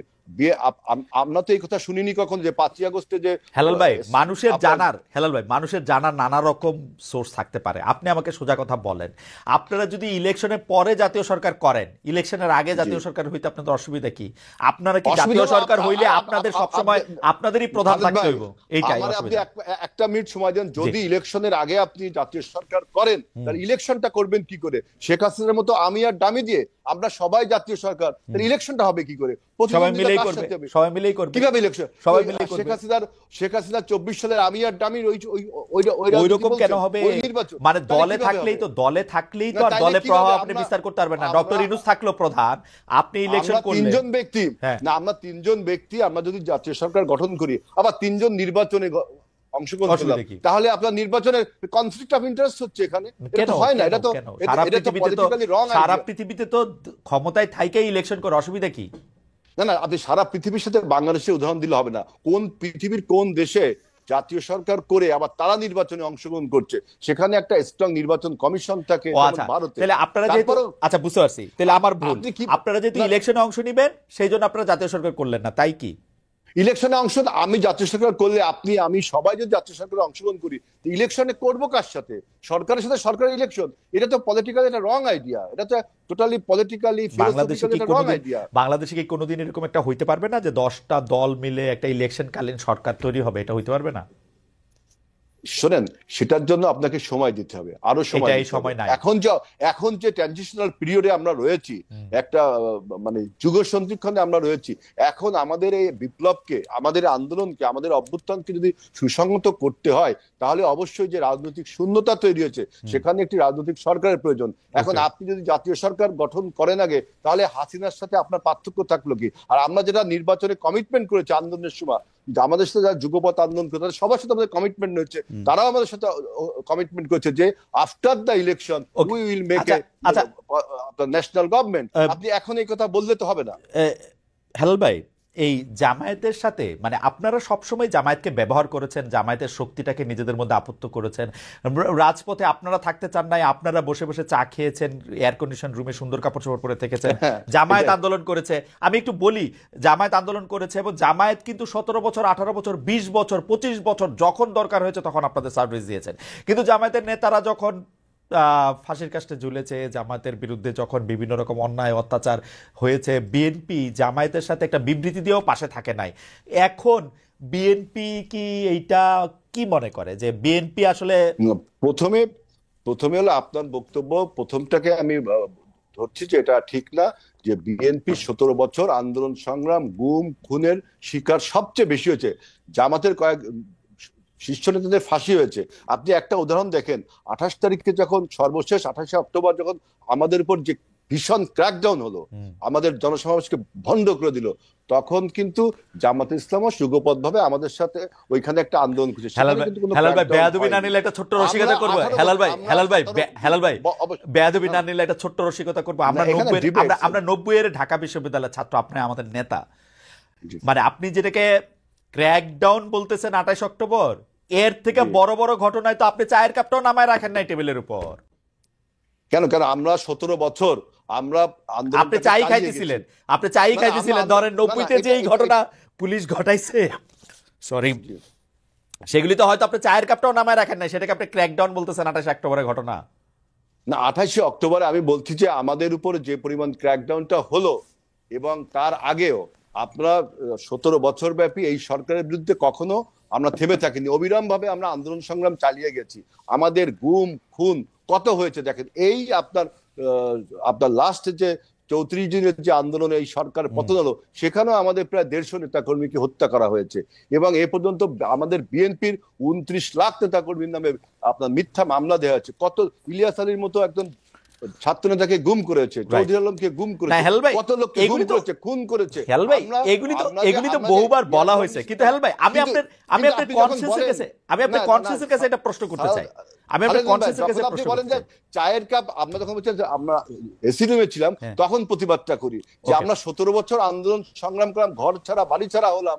আপনি যদি এখন এটা বলেন, আর আমাদের অন্য অন্য রাজনৈতিক দল তারাও আমাদের সাথে যুগপৎ আন্দোলন করেছে, আমি কাউকে খাটো করে বলছি না, আমি কাউকে খাটো করছি না, কিন্তু 17 বছরে আমাদের এই আত্মত্যাগকে, আমাদের দলের উপর যে পরিমাণ অত্যাচার করা হয়েছে, আমাদের দলকে ধ্বংস করবার জন্য আমাদের নেতা, আমাদের নেত্রী এবং খালেদা জিয়া, যিনি আপনার আজকে বাংলাদেশের ইউনিটির প্রতীক, তার বিরুদ্ধে 33টা মামলা দেওয়া হয়েছে আমাদের, এবং তাকে 7 বছর জেলে রাখা হয়েছে। আমাদের কে হয়েছে? এখন আপনি বলছেন, এখন যারা বলছেন যে তাদের বিরুদ্ধে যখন মামলা হয়, আমরা কিন্তু বলেছিলাম যে মামলাটা আপনার ন্যায্যতার ভিত্তিতে হতে হবে এবং এই মামলায় যেন আইনগত দিকটা বারবার বলি। অথচ দেখেন 111 যখন আমাদের নেতাদেরকে গ্রেফতার করা হলো, তখন কিন্তু আমরা আমাদের সহযোগী, আমাদের জোট সঙ্গীত থেকে আমরাও কোনো বিবৃতি পাইনি। এটা আমি বলতে চাচ্ছি না, আপনি বলছেন তাই। আচ্ছা হেলাল ভাই, আমি ইতিহাসের দিকে না যাই। হেলাল ভাই, আমার গলায় ব্যথা, একটু এই জন্য আস্তে কথা কইতে হইতেছে। এই যে ইতিহাসের দিকে না যাই, ব্যাপারটা কি বিএনপির আচরণ থেকে কি এইটা মনে হয় না যে ডেফিনেটলি বিএনপি বাংলাদেশের সবচেয়ে বড় রাজনৈতিক দল, এখন আবার আওয়ামী লীগ অনুপস্থিত, তার মানে হচ্ছে বাংলাদেশে যদি এখন ইলেকশন হয় বিএনপি 280টার বেশি সিট পাবে, এটা আমি নর্মালি বুঝতে পারি। তো বিএনপি এখন 280টার বেশি সিট পাবে, বিএনপি অস্থির হয়ে গেছে যে বিএনপি 280 সিট পায় এসে তারেক সাহেব এসে প্রধানমন্ত্রী হবে, বেগম জিয়া যদি রাজনীতিতে থাকতে চান প্রেসিডেন্ট হবেন বা অন্য কোনো কিছু হবেন, জনাব আজিজুল বারী হেলাল বড় একজন মন্ত্রী হবেন, বা কি হবেন আমি জানি না। এবং এইটার জন্যই অস্থির হয়ে গেছেন, যেইটার এই জন্য যখনই আমরা সংস্কারের কথা বলি, যখন আমরা বলি আমরা কি একই জায়গায় আসব, তখন আপনারা এটা পছন্দ করেন না। যখন এইটার মধ্যে এটা বলা হয় যে ভাই আপনাদের সঙ্গে তো জামাত ছিল, আপনাদের সঙ্গে তো বাম দল ছিল, জনাব সাকি ছিল, জনাব নূর ছিল, এগুলি কথা শুনলেও আপনাদেরকে কষ্ট লাগে। আপনার উপর থেকে দেখেন হ্যাঁ তোমাদেরকে দিয়ে দিব না 5-10টা আসন, এরকম একটা ভাব আপনাদের, তাই না হেলাল ভাই? এইটা আপনি বলছেন, এর কোনো সোর্স আমি জানি না, সোর্স থেকে আপনি বলছেন। আপনি যে বলছেন অস্থির, আমরা অস্থির হবো কারণ সমস্ত রাজনৈতিক দল, জামাত ইসলামকে নির্বাচন চাচ্ছে না, বাম সংগঠনগুলোকে নির্বাচন চাচ্ছে না। আর আমরা রাজনৈতিক অভিজ্ঞতা থেকে বলছি যে আপনি 111-এর সময় আপনি দেখেন যেই সরকারটা 2 বছর অন্যায়ভাবে ক্ষমতায় থাকলো, 3 মাসের সরকার 2 বছর থাকলো, সেই 2 বছর থাকার ফলে যে 17 বছরের একটা ফ্যাসিবাদ তৈরি হয়েছিল, সেই 17 বছরের ফ্যাসিবাদকে তাড়াতে কত রক্ত এবং সংগ্রামের প্রয়োজন হলো। আবার কি আমরা দেখতে পাচ্ছি যে আবারও যদি এরকম, এই সরকারের মেয়াদ এখনো অনিশ্চিত, আপনারা যদি এরকম এবং এই সরকারের মধ্যে আপনার 111-এর কুশীলবরা কিন্তু রয়ে গেছে এবং ফ্যাসিবাদের কুশীলবরা রয়ে গেছে, এখন তারা আপনার তাদের মেয়াদটাও এখন পরিষ্কার করে বলছে না। সুতরাং আবারও কি দুটো ডেট যেখানে বলেন, দুটো ডেট না হেলাল ভাই, একটা ইয়া বলছে যে মানে হয় ডিসেম্বর থেকে জানুয়ারি জুন পর্যন্ত, একটা এটাকে স্প্যান বলছে, আইদার আর অর না রে ভাই। যখন এটা জানুয়ারিতে সময় হলে জানুয়ারি, ফেব্রুয়ারি। এখানে আরেকটা কথা বলছে যে জরুরি সংস্কার কমিশন যে সমস্ত প্রস্তাব দিছে সেইগুলো যদি রাজনীতিবিদরা না মানে তাহলে তিনি নির্বাচনে যাবে। তাহলে আমার প্রশ্ন, আপনার এই পণ্ডশ্রম কেন? রাজনীতিবিদরা যদি না মানে তাহলে আপনি নির্বাচনে যাবেন, তাহলে এই সময় ক্ষেপণ করছেন কেন? সময় ক্ষেপণ করে আপনি বাংলাদেশের স্থিতিশীলতাকে নষ্ট করে এই আমি আসতেছি হেলাল ভাই, আমি আপনার কাছে আসবো। আমি একটু মাসুদ ভাইয়ের কাছে যাই। মাসুদ ভাইয়ের কাছে যাওয়ার আগে দর্শকদের কাছে একটা প্রশ্ন করছিলাম যে আমাদের রিজভী ভাই, আমাদেরও মানে আমাদের আরেক নেতা, বিএনপি নেতা, তিনি এখন জনাব রুহুল কবির রিজভী মন্তব্য করেছিলেন যে সব শিক্ষা প্রতিষ্ঠানকে জামায়াতিকরণ করা হয়েছে, সেইটা সঠিক বলে মনে করেন কিনা? 41% মনে করেন যে হ্যাঁ সেটা সঠিক, শতকরা 59% দর্শক মনে করেন যেটা সঠিক না, 61,000 দর্শক এর মধ্যে ভোট দিয়েছেন। ইন্টারেস্টিং। আমি জনাব শফিকুল ইসলাম মাসুদ আপনার কাছে সরাসরি যেতে চাই যে বর্তমান উপদেষ্টাদের মধ্যে মাসুদ ভাই কতজন আপনাদের লোক? খালিদ ভাই, দুটো বিষয় একটু আপনার অনুমতি নিয়ে বলি। একটা হচ্ছে যে অন্তর্বর্তীকালীন সরকারের ব্যাপারে একটু আগে যে আলোচনাটা হলো, যে ব্যর্থতা বা ওনাদের দায়বদ্ধতার প্রসঙ্গটা, আন্দোলন একটার পর একটা আসছে। আসলে দেখেন, এই 17 বছরের মাঝে তো নানান বঞ্চনা ছিল মানুষের। সেখানে সরকার কিন্তু এই মাত্র 6 মাসে 136টা আন্দোলনকে তারা মোকাবেলা করেছে এবং সেটাতে ফেস করেছে তারা। দ্বিতীয় হচ্ছে যে যেটা বলা হচ্ছে যে একদল ভারতে পালিয়েছে আর একদল পরাজিত হয়েছে।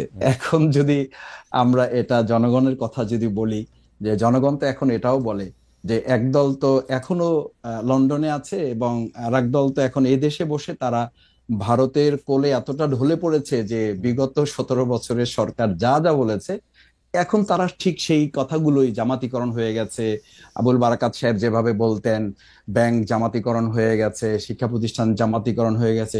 সৎ, যোগ্য, দক্ষ মানুষ যদি কোথাও বসে, সে যদি জামাত হয়, তাহলে তো দেশের 18 কোটি মানুষ জামাত। সেই কথা তো 24-এর আন্দোলনে আমাদের মা বোনেরা, ভাইয়েরা, ছাত্র জনতা তো এই কথা বলেই তো ফ্যাসিস্টদের সামনে বুক পেতে দিয়েছে। যদি আমি এটার কারণে যদি আমি জামাত হই, আমার কাছে মাসুদ ভাই,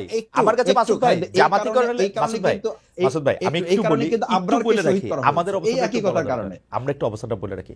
জামায়াতিকরণ হইলে কিন্তু আমাদের কোনো সমস্যা নাই। জামায়াতিকরণ হোক, পুরা বাংলাদেশ জামায়াতের গাইডবুক দিয়ে চলুক, এটা আরো ভালো। কিন্তু সেইটা জনগণের ম্যান্ডেট নিয়ে এসে করা উচিত না। আপনাদেরই তো ভোটের জন্য অস্থিরতা থাকা উচিত। এটা তো আমরা বলছি না, এটা বলছি যে কেউ কেউ যখন এটা বলেন তখন তো এটা দুর্ভাগ্যজনক, এটা দুঃখজনক না। আর আপনি যে কোশ্চেন করেছেন, এই অন্তর্বর্তীকালীন সরকারের কোনো একজন উপদেষ্টাও তো কোনো দলের হওয়ার কোনো সুযোগ নেই। এটা তো জনগণের সরকার, জনগণের অন্তর্বর্তীকালীন সরকার। কোনো দল থেকে এটা তো নামই বলা হয় না, এটা তো নামই বলা হয়েছে নির্দলীয় অন্তর্বর্তীকালীন সরকার। না, এই পছন্দ অপছন্দের প্রশ্নটা তো আপনি আইডেন্টিফাইড করতে পারবেন না। পছন্দ অপছন্দ ডিপেন্ড করবে যে তিনি সততার সাথে, দেশপ্রেমের সাথে কাজ করতে গিয়ে যদি হেলাল ভাইয়ের সাথে মিলে যায়, তিনি হেলাল ভাইয়ের মানুষ। তিনি যদি আপনার সাথে মিলে যায়, আপনার মানুষ। তিনি যে আমার সাথে মিলে যান, আমার মানুষ। যদি সেটা 18 কোটি মানুষের সাথে মিলে যায়, তিনি 18 কোটি মানুষের। আপনার সাথে তো তিনি তো কোনো একজন ব্যক্তির হবে না, তিনি তো কোনো ব্যক্তির হবে না। মাসুদ ভাই, আপনার এটা করাটা তো ঠিকও হবে না, আপনার সাথে কেউ বলতে পারবে না, বলাটাও ঠিক হবে না। মাসুদ ভাই, আপনার সাথে তো বুদ্ধি দিয়ে, কথা দিয়ে, কোনোটা দিয়ে পারবো না। না, প্লিজ সরল করে বলি যে মাসুদ ভাই, আপনারা যখন আর্মি আপনাদেরকে ডাকছিল, তখন কি আপনাদেরকে কোনো উপদেষ্টাদের নাম দিতে বলছিল যে 5 জন যারা দেশ চালাবে তাদের মধ্যে থেকে 5 জনের কথা বলেন? সেটা তো শুধু আমাদের না, সেটা সব দলের। আপনাদেরকে ডাকছিল কিনা? আমি যেটুকু জানি যে অলমোস্ট সব দলের কাছ থেকেই তারা পরামর্শ প্রস্তাবনা নিয়েছেন। সেই প্রস্তাবনা কোন দলই তার দেশপ্রেম, তার দক্ষতা, যোগ্যতা, আমানতদারিতার প্রশ্নে সেটা কেউই ওপেন করে না। আবার কেউই কিন্তু কোন দল হিসাবে তাকে দেয় নাই, দিয়েছে যে দেশের এই ক্রান্তিকালে প্রধান উপদেষ্টাকে সহযোগিতা করতে পারবে এবং আমাদের ছাত্র জনতার যে এক্সপেকটেশন, উই ওয়ান্ট জাস্টিস সহ ফ্যাসিস্ট এবং স্বৈরাচার যেন আর কোনোভাবে মাথাচাড়া দিতে না পারে, বিগত স্বৈরাচারের এবং ফ্যাসিস্টদের যাতে বিচারটা নিশ্চিত করা যায়, সেরকম কিছু মানুষকে বাছাই করার ক্ষেত্রে সব দলই সহযোগিতা করেছে, জামাত ইসলামী সহযোগিতা করেছে। অ্যাবসলিউটলি। আপনারা যখন উপদেষ্টা পরিষদ ঘোষণা করা হইলো বা পরবর্তীতে উপদেষ্টা পরিষদ 3 জন 4 জন, এই উপদেষ্টা পরিষদে যাদের নিয়োগ দেওয়া হয়েছে তাদের সবাইকে নিয়ে মোটামুটি খুশি আছেন তো, বা ঠিকই আছে মনে করছেন? আমরা কারো উপরে খুশি হইনি, আমরা কারো উপরে বেজারও হইনি। আমরা প্রত্যেককে এই দেশের এখন প্রতিনিধিত্ব করার মতো একজন ব্যক্তি মনে করেছি। প্রয়োজনে কারো ব্যাপারে আমরা কথা বলেছি। আমরা যেমন শিক্ষা সংস্কারের প্রশ্নে যখন তারা কথা বলেছে, আমরা কিন্তু বলেছি যে শিক্ষা উপদেষ্টা যিনি আছেন তাকে এ ব্যাপারে সতর্কতার সাথে, এবং যে কমিশন করেছেন সেই কমিশনের ব্যাপারে আমরা খুব শক্ত কথা বলেছি। সুতরাং আমরা যেমন সরকারের ভালো দিকগুলো তুলে ধরেছি, আবার সরকারের ব্যর্থতা বা কোনো অদূরদর্শিতা বা তাদের কোনো দুর্বলতা থাকলে সেটাও আমরা তুলে ধরেছি। আমরা সব একেবারে বলা যায় যে আবেগ এবং অনুভূতির ঊর্ধ্বে উঠে শুধুমাত্র এই 2024-এর আমাদের ছাত্র জনতার যে শাহাদাত, তাদের হাত পা হারানোর যে অভ্যুত্থান, এটা যেন তারা ধারণ করে, এই কথাটা আমরা বারবার প্রত্যেককেই স্মরণ করেছে। ইন্ডিভিজুয়ালি আমরা কাউকে ওন করিনি, আবার কাউকে ডিফেন্ড করি মাসুদ ভাই, তাহলে কোনো রিপোর্ট কার্ড বানান নাই আপনারা এই উপদেষ্টাদের সম্পর্কে? না, এটা তো আমরা কারোর জন্য এটা যথার্থ মনে করি না। ওকে, ঠিক আছে মাসুদ ভাই, আসছি আবার আপনার কাছে। হেলাল ভাই, একই প্রশ্ন, এই উপদেষ্টাদের মধ্যে কতজনকে আপনি পছন্দ করেন বা কতজনকে বিএনপি পছন্দ করেন? আপনাদের কথা বিএনপি শুনেছিল কিনা উপদেষ্টা পরিষদের? এখানে ব্যক্তিগতভাবে পছন্দ অপছন্দের কিছু নেই। পারফর্ম ভালো করলে, যেহেতু এটা নিরপেক্ষ সরকার, নিরপেক্ষভাবে পারফর্ম করলে তাকে সবাই পছন্দ করতে হবে। আমি যে বক্তব্যটা দিতে চাচ্ছি, দেখেন, লন্ডনে বসে আমাদের নেতা যেভাবে বাংলাদেশের মানুষকে গত 17 বছর অনুপ্রাণিত করেছে, অনুরণিত করেছে, মানুষ আন্দোলন করেছে, হাজার হাজার শত শত মাইল দূরে সাইকেলে চড়ে, কলার ভেলায় চড়ে, যেভাবে মানুষ উজ্জীবিত হয়ে আন্দোলনে অংশগ্রহণ করেছে, 24/7 তিনি জনগণের সাথে সম্পৃক্ত রেখে বাংলাদেশে যে আন্দোলনটা সংগঠিত করেছে, যেভাবে আপনি বলতে পারেন ইরানের ইসলামী বিপ্লব খোমেনি আপনার সুইডেনে বসে, সার্বিয়ায় বসে করেছে, ফ্রান্সে বসে করেছে, একই সাথে লেনিন সার্বিয়ায় বসে আপনার কমিউনিস্ট বিপ্লব করলো। এটা এরকম উদাহরণ রয়েছে, এবং তিনি যেভাবে জনগণকে অনুপ্রাণিত করেছে এবং জনগণ কিভাবে তার ডাকে সাড়া দিয়েছে। এবং আপনি দেখেন যে ভারতের কোলে কারা বসছে, এটা একটা বড় প্রশ্ন। দেখেন, আমরা 5ই আগস্টের পরে যখন সরকার গঠন হলো, 8ই আগস্টের কিছু পরে আমি দেখলাম যে মাসুদ ভাইদের দল বলছে যে ভারতের সাথে সুসম্পর্ক করা দরকার। যখন ভারত বিরোধী মনোভাব তুঙ্গে, ভারত যখন আমাদের বিরুদ্ধে অপপ্রচার করছে, বলছে বাংলাদেশিদের মেরে পা উপর দিক দিয়ে মাথা নিচের দিক দিয়ে ঝুলিয়ে রাখবে, তখন বাংলাদেশের কোন রাজনৈতিক দল, এমনকি এই উপদেষ্টা পরিষদ, একটা কূটনীতিক বার্তা ছাড়া আর কোনো কিছু করলো না। কোনো রাজনৈতিক দল মাঠে নামলো না। একমাত্র দল বিএনপি। আপনার ইন্ডিয়ান এম্বাসি আমরা অবরোধ করে আমাদের প্রতিবাদ জেনেছি, আমরা সীমান্তব্যাপী লং মার্চ করে আমরা ইন্ডিয়ার বিরুদ্ধে দুটো বিষয় শুধু হেলাল ভাই দুটো বিষয় হেলাল ভাই, এই যে লাইং পলিটিক্স, এই লাইং গুলো কিন্তু আমাদের অনৈক্য তৈরি করে। হেলাল ভাই, দুইটা বিষয় একটু কথা বলতে হবে। এক নাম্বার কথা হচ্ছে যে তারেক সাহেব লন্ডন থেকে বাংলাদেশকে যেভাবে পরিচালনা করেছেন, একতাবদ্ধ করেছিলেন, যেটা বললেন, তাহলে আপনি কি মনে করেন ভবিষ্যতে রাজনীতি এমনই হওয়া উচিত? বিদেশে থাকেন, মাঠে থেকে উনি তো 6 মাস পরেও তাই করতেছেন, 6 মাস পরে তাই করতেছেন, তাই না? আপনি দেখেন, হি হ্যাজ টু লিভ, না 6 মাস পরেও তো তাই করতেছেন, মানে এইটাই হওয়া উচিত তো আসলে, মাঠে না গিয়ে আমরা ভার্চুয়ালি দেখলাম। না, এটাই তো পৃথিবীর ইতিহাসে কি এগুলো নেই?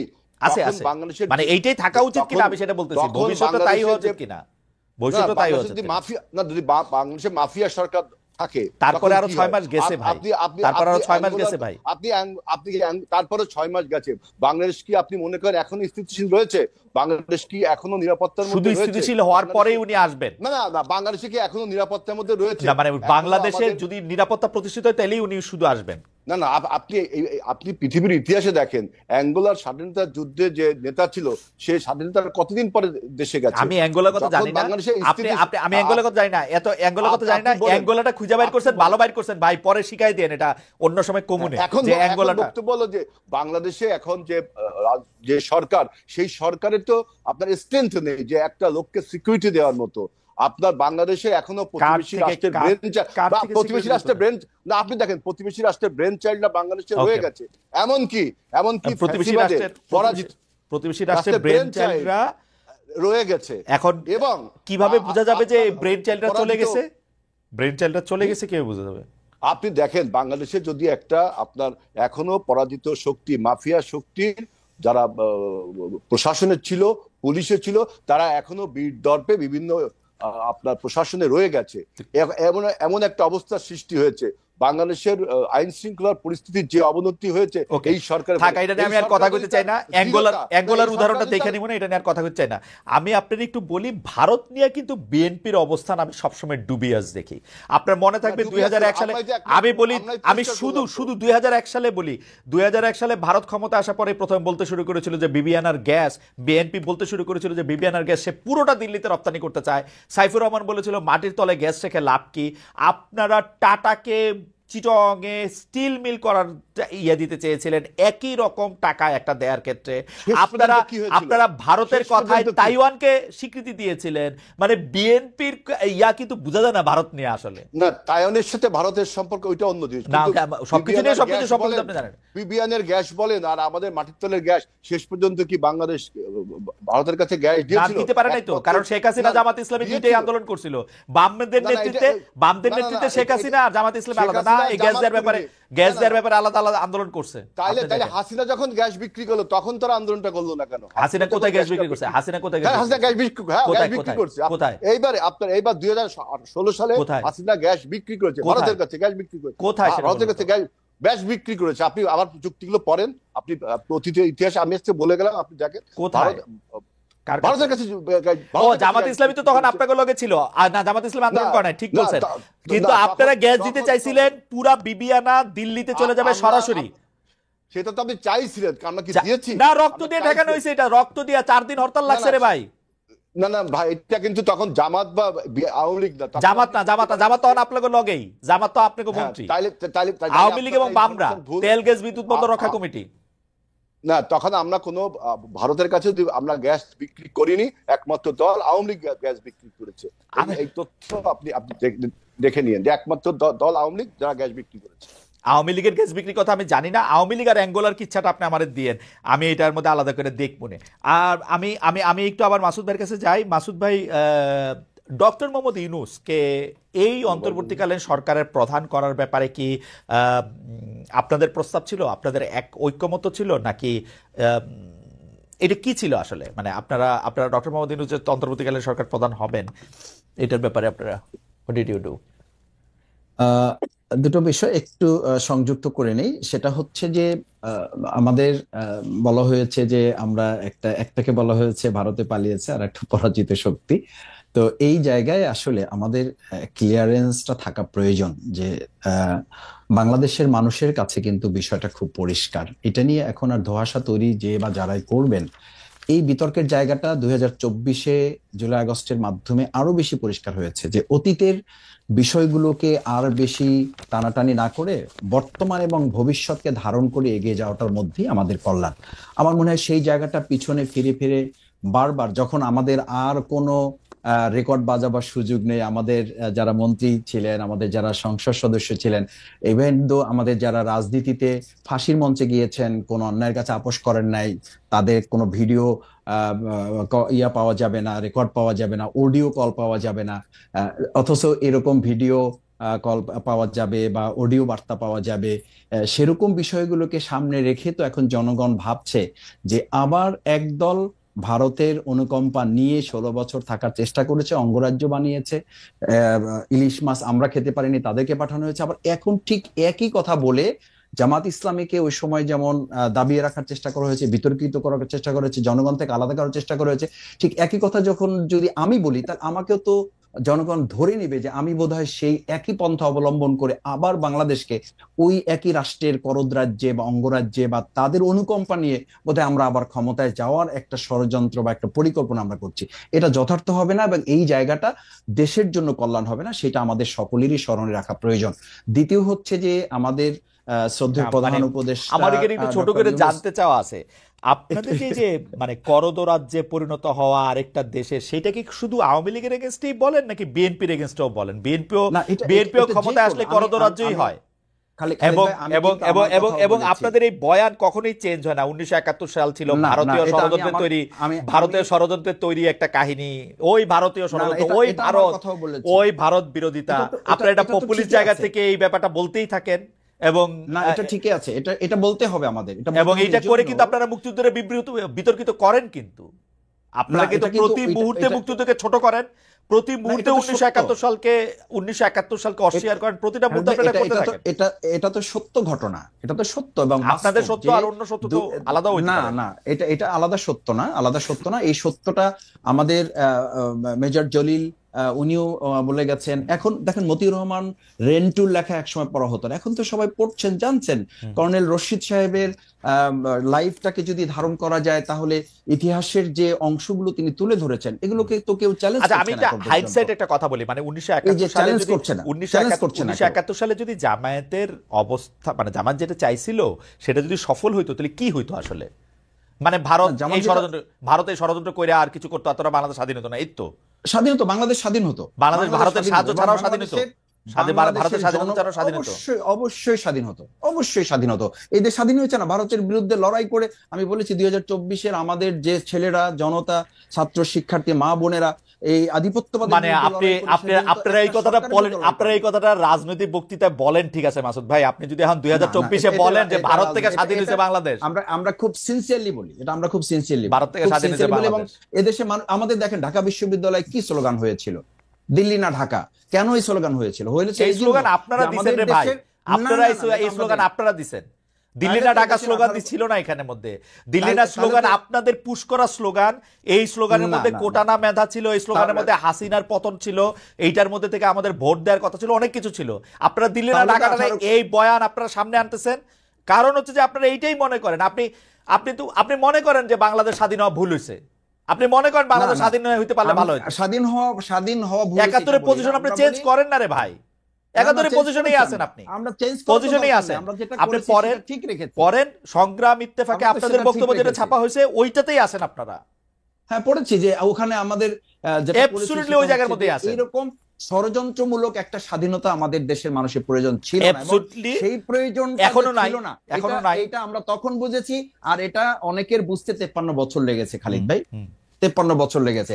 যার কারণে এখন স্লোগান উঠেছে দিল্লি না ঢাকা। আমাদের এই যে দেখেন 2010-এ যখন আমাদের নেতৃবৃন্দকে গ্রেপ্তার করা হয় তো একদম সিলে একটা ম্যাটার, কেন টিপাই মুখবাদের বিরুদ্ধে আমাদের লোকেরা, আমাদের নেতৃবৃন্দ তখন আওয়াজ তুলেছিল, বিভাগে বিভাগে প্রোগ্রাম করেছিল।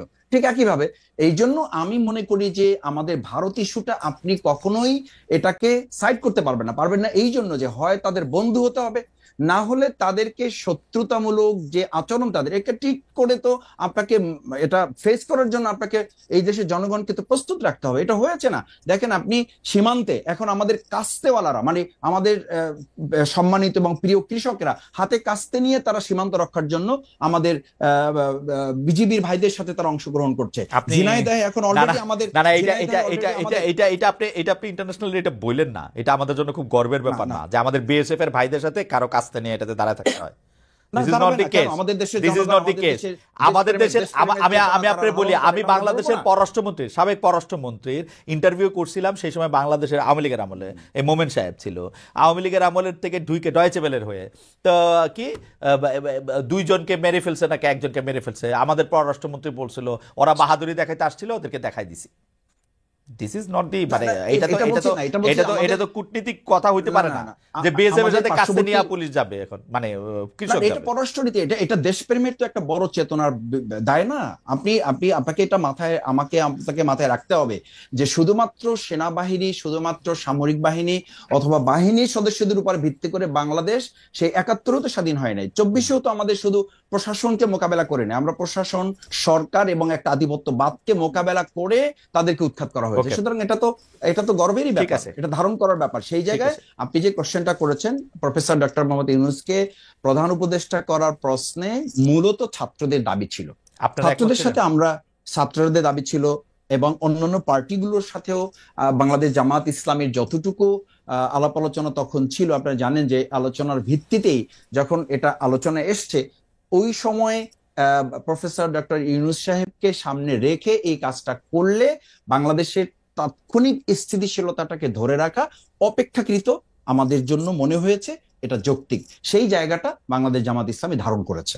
ওকে, আমি একই প্রশ্ন মাসুদ ভাই আপনাকে ধন্যবাদ, জনাব আজিজুল বারী হেলাল আপনি করতে চাই, খুব দ্রুত আপনি কি বলবেন প্রফেসর মোহাম্মদ ইউনূসকে এই অন্তর্বর্তীকালীন সরকার প্রধান হওয়ার পিছনে বিএনপির অবস্থান কি ছিল? না, এটা ঠিক, প্রফেসর ইউনূস একটা আন্তর্জাতিক মানের ব্যক্তিত্ব।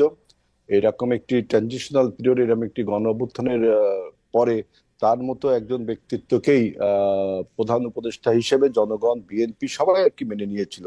এ ব্যাপারে বিএনপির কোনো দ্বিমত নেই। কিন্তু এখন যেটা বলা হচ্ছে যে পারফরমেন্সের দুর্বলতা, বর্তমান ইউনূস সরকার কতগুলো ভুল তিনি করে ফেলেছেন। যেমন তিনি আমাদের এই যে গণ অভ্যুত্থানের ঐক্যকে অনেকটা ক্ষেত্রে কিন্তু বিনষ্ট করেছেন।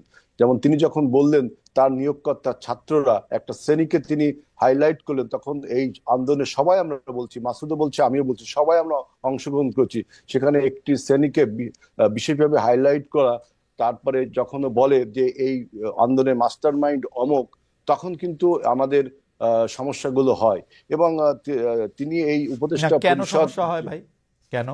আপনি আপনি যখন সবাই সমন্বিতভাবে একটি আন্দোলন, একটি গণ অভ্যুত্থান করলো, তখন আপনি একক কোনো ব্যক্তিকে না একক কোনো ক্রেডিট দিতে চান? না একক কোনো ব্যক্তি মানে কি? ডেফিনেটলি তো এটা ছাত্রদের ক্রেডিট তো দিতে হবে, আপনার ডিউ ক্রেডিট। ছাত্রদের ডিসক্রেডিট তো কেউ করছে না। করছেন তো, আপনি তাহলে ডক্টর ইউনূস বলছে যে এই ছাত্র ছেলেটা জনতা, পিছন দিক থেকে এটা আন্দোলন করছে, অসুবিধা কি? এটা কি ঠিক? এটা ঠিক কি তো, ঠিক? ঠিক তাহলে তো। আর মানুষ, এটা ঠিক না, এটা আপনি ওরা বললে তো সামনে হবে না। ছিল, ওরা সামনে ছিল, তাহলে আপনি ওরা আপনি যে অত্যাচারিত হয়েছে। সামনে সবাই ছিল, শোনেন, সামনে যে ব্যানারটা ছিল, আমাদের তো অনেক ছেলে পেলে, আমি তো বললাম 150 নেতা কর্মী 34 জনে আমাদেরই মারা গেছে, আমি সেই হিসাবে যাচ্ছি না, কিন্তু যে ব্যানারটা আমরা দিয়েছিলাম সবাই ঐক্যবদ্ধভাবে রাজনৈতিক কৌশলের কারণে আমরা একটি অরাজনৈতিক ব্যানার দিয়েছিলাম। আজকে তারা যখন ক্রেডিট ক্লেম করে তখনই কিন্তু বিভক্তি আসে। এখন আপনারা কি ব্যানার বৈষম্য দিবেন বিরোধী কেমনে? আন্দোলনটা, আপনারা ব্যানার দিলে তো সাউন্ড গ্রেনেড মারলে আপনারা চলে যান। না না না, সাউন্ড গ্রেড মারলে সবাই যাবে, সাউন্ড গ্রেড মারলে এখানে তো সাউন্ড না, ওরা তো উল্টা, ওরা তো একটা মারে একটাই মরে, আর কেউ মরে না, যায় না, ওরা মানে থাকে। কারা সেখানে? ছাত্ররা, সেখানে কি রাজনৈতিক ছাত্ররা কি রাজনৈতিক ছাত্ররা ছিল না? ছাত্র দল ছিল না? ছাত্র শিবির ছিল না? ছাত্র ইউনিয়ন ছিল না? হ্যাঁ, বামপন্থী ছাত্র সংগঠন ছিল, সবাই ছিল, সবাই ছিল। গুটি কয়েক ছেলেকে যদি আপনি বলেন, হ্যাঁ, তখন আপনার পার্থক্যটা কি হেলাল ভাই? আপনি দেখেন, আমারে মাইরেন না, কিন্তু আপনি পার্থক্যটা দেখেন। ওরা ছিল এখানে, সাহসটা পাইছে কই? ওরা সাহসটা পাইছে আপনাদের মানে মানে আমরা তো এটা, এই যে বিএনপির নেতাদের থেকে আলাদা ছিল, সেই জন্য পাইছে না। না, বিএনপি নেতারা সেখানে ছিল, বিএনপি ছাত্র দলের নেতা বিএনপি কর্মীরা নেতারা থাকলে সবসময়, কইতো যে একটু দৌড় দিয়া হিট এন্ড রান করে চলে আসো পালায়া। এটা হলো আপনার স্পেকুলেশন। 17 বছর ধরে তাই দেখছি ভাই। 17 বছর আন্দোলন করছি, 17 বছর আন্দোলন করছি। আপনার একটা আন্দোলন তো আপনি বললেই তো, মানে আন্দোলন করতে ডিনার পার্টি না যে আপনি বললেন আর আন্দোলনটা হয়ে গেল। 17 বছর আমরা জমিনটা তৈরি করেছি, তার উপর দাঁড়িয়ে আমাদের এই ছাত্র ভাইয়েরা, সমস্ত রাজনৈতিক দলের ছাত্র ভাইয়েরা উপসংহার টেনেছে। আমি এই জন্য বলি, এই ছাত্র ভাইয়েরা হলো আমাদের আন্দোলনের সন্তান, এই অভ্যুত্থানের সন্তান। তার মানে এই না যে করজোরে নিবেদন করি আপনাদের আন্দোলনের সন্তান 24 না, 24-এর আন্দোলনের নেতৃত্ব যারা দিয়েছে আপনারা তাদের সঙ্গে ছিলেন। আপনারা এইভাবে ডিভিশন করেন বিধায় কিন্তু আজকে বাংলাদেশের এই তর্ক এবং বিতর্কে ফ্যাসিবাদের যত অপবাদ, মাফিয়ার যত অপবাদ, তা চাপা পড়ে যাচ্ছে এবং বাংলাদেশে বিভিন্ন প্রতিবিপ্লবী সিনড্রোম দেখা দিচ্ছে। আমি আপনাকে একটা কথা বলি, আমি যে অ্যাঙ্গোলা স্বাধীনতার কথা বলেছিলাম, অগস্তিনো নেটোর নাম আপনারা সবাই শুনেছেন। অ্যাঙ্গোলা স্বাধীনতা যুদ্ধের নায়ক অগস্তিনো নেটোর যদি আত্মজীবনীটা দেখেন তাহলে দেখবেন যে তিনি স্বাধীনতার পরে যখন দেশে সুরক্ষা নিশ্চিত হয়েছে, তার দল মনে করেছে তখন তিনি যাবেন। আমাদের দল যখন মনে করবে যে এখন দেশে যাওয়া উচিত, তখন অবশ্যই তারেক রহমান দেশে আসবেন। সুতরাং এটা নিয়ে অন্য কোনো ন্যারেটিভ বানানো উচিত না। এবং পেট্রোলিয়াম গ্যাস 2019 সালে ভারত এবং বাংলাদেশ সমঝোতা স্মারক চুক্তি স্বাক্ষর হয়েছে এবং ট্রায়াল বেসিসে একটি চালানো ভারতের ত্রিপুরা রাজ্যে এবং অন্য জায়গায় গিয়েছিল 2019 সালে। আপনি দেখবেন আবার 2019 সালে কি হয়েছিল ভাই? তরলীকৃত পেট্রোলিয়াম গ্যাস এবং এলপিজি, এই দুইটা গ্যাসের ভারতের সাথে আপনার বাংলাদেশের সমঝোতা স্মারক চুক্তি হওয়ার পরে আপনার ট্রায়াল বেসিসে একটি চালান ত্রিপুরা রাজ্যে এবং আরেকটি কোথায় যাবে 2019 সালে। সেটা কার গ্যাস কে বানাইছে? সুতরাং বাংলাদেশ থেকে তোলা গ্যাস, টাকার গ্যাস। আমাদের এলপিজি গ্যাস, আমাদের আমরা যে এলপিজি, আমাদের যে তরলীকৃত গ্যাস, পেট্রোলিয়াম গ্যাস, সেই গ্যাসটা গিয়েছে। আপনি কি কার সোর্স থেকে তুলছে? বাংলাদেশের সোর্স থেকে না ইন্ডিয়ার সোর্স থেকে? আমাদের সোর্স থেকে তোলা হয়েছে, আমাদের গ্যাস, আমাদের গ্যাস। ওটা তুলে আমি এটা দেখব না, ঠিক আছে। আচ্ছা, আপনি 2019 সালের চুক্তিটা পড়েন। আচ্ছা, ভারত বাংলাদেশ যে ওই চুক্তিগুলি তো অবশ্যই, মানে এতে তো কোনো সন্দেহ নাই হেলাল ভাই। মানে আওয়ামী লীগের তো ইন্টারেস্টিং, আওয়ামী লীগের শেখ হাসিনা নিজে বলছে, আমাদের এটা ইনভেস্টিগেটিভ জার্নালিজম করে বাইর করতে হয় নাই। আওয়ামী লীগ নিজে বলছে ভারতকে যা দিয়েছি তা তারা কোনোদিন ভুলতে পারবে না। এটা শেখ হাসিনা নিজে বলছে, তার মন্ত্রীরা, পররাষ্ট্রমন্ত্রীকে ভারতে বলছে যে আমাদের আওয়ামী লীগকে আরো কিছুদিন রাইখা দেন। সুতরাং বিএনপি ভারতের সাথে কখনো না, বিএনপিটা তাই বলে অস্বীকার করেন না ভাই। আপনি আবার পরেন সাইফুর রহমান গ্যাস পাঠাতে চাইছিল কিনা, খালেদা জিয়া এটাতে সমর্থন দিছিল কিনা, আবার পরে বিবিআনার আর সমর্থন। আরে ভাই পারে নাই তো আমাদের জন্য, আমরা হরতাল করছি এই জন্য পারেন নাই না। সেটা আপনার যদি সেটা করে থাকে এটা দেশের জন্যই তো করেছেন, আর আমরা যদি না দিয়ে থাকি বিএনপি আমাদেরকে পিটা দিছে সে সময়। না না, এই এই এই এই এই- পেপারে এইটা আছে, BNP পইরা দেখেন। তেল গ্যাস বিদ্যুৎ বন্দর রক্ষা শোনেন, কমিটি, আপনি পইরা দেখেন, আনু এটা মোহাম্মদ পড়ে স্যারের দেখেন। উপর যে হামলাটা হয়েছে সেটা আওয়ামী লীগ করেছে। আনু না, মোহাম্মদ আনু স্যারের উপর মোহাম্মদ যে হামলাটা, স্যারের উপর হামলা বিএনপিও করছে, এই যে এই বিবিআনার গ্যাস রপ্তানি নিয়ে। সাইফুর রহমানের পাতার পর পাতা বক্তব্য আছে ভাই, মাটির তলে গ্যাস রেখে শোনেন, লাভ কি? বরঞ্চ বিএনপি বলেছে যে বাপেক্সকে উন্নত মানের করে না করে আমরা কেন বাইরের কোম্পানিগুলোকে বাংলাদেশে গ্যাস উৎপাদন করছি, বিএনপির এগুলো আমরা হচ্ছে এটা লিপ কিন্তু সার্ভিস। 5 বছরে একটুও বাপেক্সের উন্নতি করে নাই রে ভাই। আপনি না না, এখন এখন এখন বাপেক্সকে এখন এখন আপনি ইকবাল হাসান মাহমুদ টুকু ভাইরে জিজ্ঞেস করেন, টুকু ভাই কতবার চাইছে পেট্রোলে এর বাজেট দিছে কিনা, জিজ্ঞেস করেন এখনই। না না, আপনার বাংলাদেশ পেট্রোলিয়াম এক্সপ্লোরিং কর্পোরেশনকে তো আমরাই আপনার আধুনিকায়ন যতটুকু করার করেছি, কিন্তু অন্য আমলে, আওয়ামী লীগের আমলে এই বাপেক্সকে ঠুটো জগন্নাথ বানিয়ে আরো একটা কথা বলি, বাইরের আরো কোম্পানি একটা থেকে কথা বলি, টাটাকে আপনারা জমি দিতে চাইছেন, একটা নির্দিষ্ট মূল্যে হ্যাঁ, গ্যাস দিতে চাইছেন, একটা লম্বা সময় ধরে, এটা বহুত কিছু করছেন, আন্দোলনের মুখে আপনারা পিছিয়ে আসতেন। সুতরাং আপনারা খুব ইন্ডিয়া আন্দোলনের বিরোধী। মুখে না। আপনারা ইন্ডিয়ার ক্ষমতায় আসলে আবার ইন্ডিয়ার পেটের মধ্যেই ঢুকে যাবেন, যতই মুখে না, যা কিছু শোন, বলেন। ইন্ডিয়ার সাথে ওয়ার্কিং অবশ্যই এটা জামাত ইসলামেও করবে, বলি, ওটা অবশ্য জামাত ইসলামেও করবে। প্রতিবেশী রাষ্ট্র হিসাবে আমরা ওয়ার্কিং রিলেশন রাখি, কিন্তু আমরা কখনো সাবসার্ভিয়েন্ট ওয়ার্ক রিলেশন না রে ভাই, ওয়ার্ক রিলেশন না, অনেক ভালোবাসার রিলেশনও রাখেন। আমি বলি তো, জনাব গোলাম আজমের ছেলে এই আন্দোলন করা থাকা অবস্থায় ইন্ডিয়ান বিশ্ববিদ্যালয়ে পড়াশোনা করছেন, ভালোবাসার সম্পর্ক আছে। হ্যাঁ, সেটার উত্তর তো আমি দিব না। না না, সেটার আপনি উত্তর দিতে কি পারেন, আমি আমি দিব? বলতেছি হচ্ছে যে ভালোবাসার সম্পর্ক থাকে, পলিটিক্যালি একটা অবস্থান না, নেয় না। এইবার দেখেন বিএনপি যে স্ট্যান্ডটা তার ক্লিয়ার করলো, যে ভারত বিরোধী মনোভাব জনগণ যখন তুঙ্গে, তখন এই জনগণের মনোভাব আপনার ধারণ করেই তো আমরা প্রোগ্রামগুলো একটা দেশের পররাষ্ট্র, একটা দেশের পররাষ্ট্র নীতি কোনোদিন একটা বিরোধী, একটা দেশ বিরোধী মনোভাব হইতে পারে? নিবে কেউ? কেমন কথা ভাই? না, আমি তো চাবো, কিন্তু আবার যে যে যে পররাষ্ট্রনীতি আপনার আছেন, যে friends to all manage to নান, এটাও তো একটা দেশের না, পররাষ্ট্র সেটা হতে আওয়ামী পারে লীগ না। করে না, এটা আওয়ামী যে দেশ লীগের দায়, আমাদের সেটা শত্রু আওয়ামী লীগের দায়, সেটা আওয়ামী লীগের দায়, আওয়ামী লীগ করে না। কিন্তু আমরা সেটাই বলছি। আচ্ছা, আমি আমাদের লাস্ট স্বাধীনতা এবং প্রশ্ন করি। সার্বভৌমত্ব এই যে প্রশ্নে মানুষজন আত্মবিশ্বাস আপনাকে সাইবার যোদ্ধারা এখন আমার উপরে ঝাঁপায় পড়বে, আমি ভারতীয় দালাল এই সেই বলে টলে। এখন তো একটা চালু হয়েছে, হয় ভারতীয় দালাল নাইলে পাকিস্তানি দালাল হইতে হবে, নাইলে যে কই যাইতে হবে জানি না। যাক, ঝাঁপায় পড়লেন, আমি তো এখন আর কি করবো। লাস্ট প্রশ্ন করি, যে সেইটা হচ্ছে যে আমি ইয়া ভাইরে দিয়েই শুরু করি, মাসুদ ভাইরে দিয়ে শুরু করি, একই প্রশ্ন, যেটা হেলাল ভাইকে দিয়ে শেষ করবো। আপনাদের কাছে অনুরোধ, আপনারা যদি 1 মিনিট 1.5 মিনিটের মধ্যে যদি একটু শেষ করেন। সেটা হচ্ছে যে বিবিসি বাংলা একটা নিউজ করছে, সেটা হচ্ছে ধর্মভিত্তিক দলগুলিকে নিয়ে বিএনপি ও জামাতের রশি টানাটানি কেন। আসলে এটা শুরু হয়েছে যে জনাব শফিকুর রহমান সাহেব, পীর সাহেব চরমনাই, জনাব সৈয়দ মোহাম্মদ রেজাউল করিমের সাথে দেখা করলেন। এরপরে আবার দেখা গেল মির্জা ফখরুল ইসলাম আলমগীর গিয়ে আবার দেখা করছেন সৈয়দ মোহাম্মদ রেজাউল করিম সাহেবের সঙ্গে। আপনাদের টেক একটু শুনবো। প্রথমে একটু মাসুদ ভাইয়ের কথা শুনে, যে মাসুদ ভাই আসলে রশি টানাটানি, ধর্মভিত্তিক রাজনৈতিক দল, একটু যদি এটা বলতেন। খালি একটু আপনার অনুভূতিটা একটু শোনায় রাখি। আমরা কিন্তু দেখছি জামায়াতে ইসলামীকে খুব বেশি জায়গা অনেক ইসলামিক দলের নীতি দিতে চায় না। আমরা বাবুনগরী সাহেবের কথা শুনছি, বাবুনগরী সাহেব বলছিলেন যে জামায়াতে ইসলামী অনেক খারাপ। থাক, আমি আর এত কথা বলতে চাই না, মানে বলছে খারাপ। যাই হোক,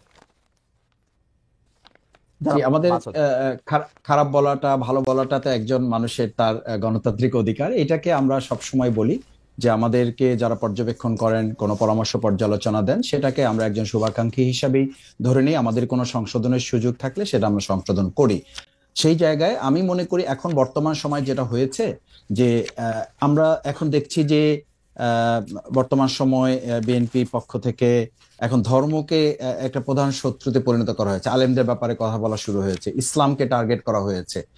ইভেন বলা হচ্ছে যে আমরা শরিয়া আইন এটা চাই না। তো বাংলাদেশের 90% মানুষ যেখানে মুসলিম, তাদের ব্যাপারে আমরা কি বলতে চাই?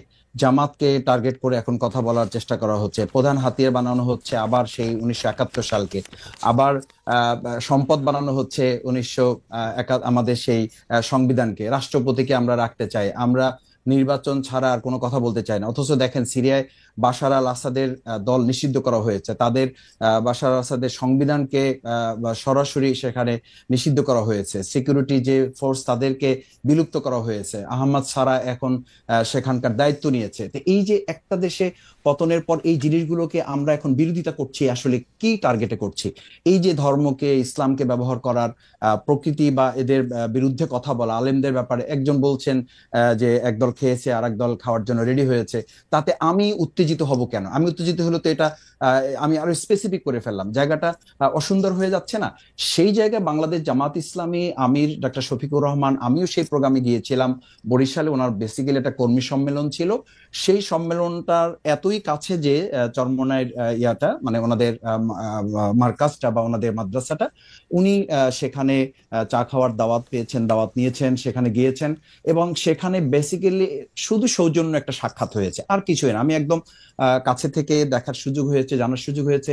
ওনারা এতটুকু বলেছেন যে আমরা বাংলাদেশের স্বাধীনতার সার্বভৌমত্ব, গণতন্ত্র এবং জনগণের আশা আকাঙ্ক্ষার প্রতিফলন ঘটানোর জন্য যদি আমাদের একটা বাক্স দেওয়ার সুযোগ থাকে তাহলে আমরা সেটা দিব এবং সেই জায়গায় আমরা একসাথে কাজ করব। মাসুদ ভাই, এইটুকু এইটুকু কথা বলা হয়েছে। সুতরাং এই জায়গায় যদি আবার বিএনপি সেখানে যায়, সেটা তো ডিপেন্ড করবে যে চরমোনাই আমাদের সম্মানিত সেখানকার চেয়ারম্যান বা সভাপতি মুফতি রেজাউল করিম সাহেব, উনি অথবা ওনার যারা আছেন তারা ঠিক করবেন। কিন্তু আমরা মনে করি বাংলাদেশ জামাত ইসলামী শুধুমাত্র চরমোনাই পীর সাহেব নয় বা চরমোনাই ইসলামী শাসনতন্ত্র আন্দোলন নয়, আমরা সমস্ত ইসলামী দলগুলোকে ওন করি আমরা কাজ করছি। সেখানে কেউ তার ব্যক্তিগত চিন্তায় আমাদের ব্যাপারে তাদের ভিন্ন দৃষ্টিভঙ্গি থাকতে পারে। মাসুদ ভাই, আপনারা যে ইসলামিক দলগুলিকে ওন করার চেষ্টা করতেছেন সেইটা আপনারা বহুবার বলছেন, কিন্তু আমরা যে যদি দেখি যে হেফাজতে ইসলামীর সাথে যেসব রাজনৈতিক দলগুলো আছে, আপনারা একাধিকবার বৈঠক করছেন, কিন্তু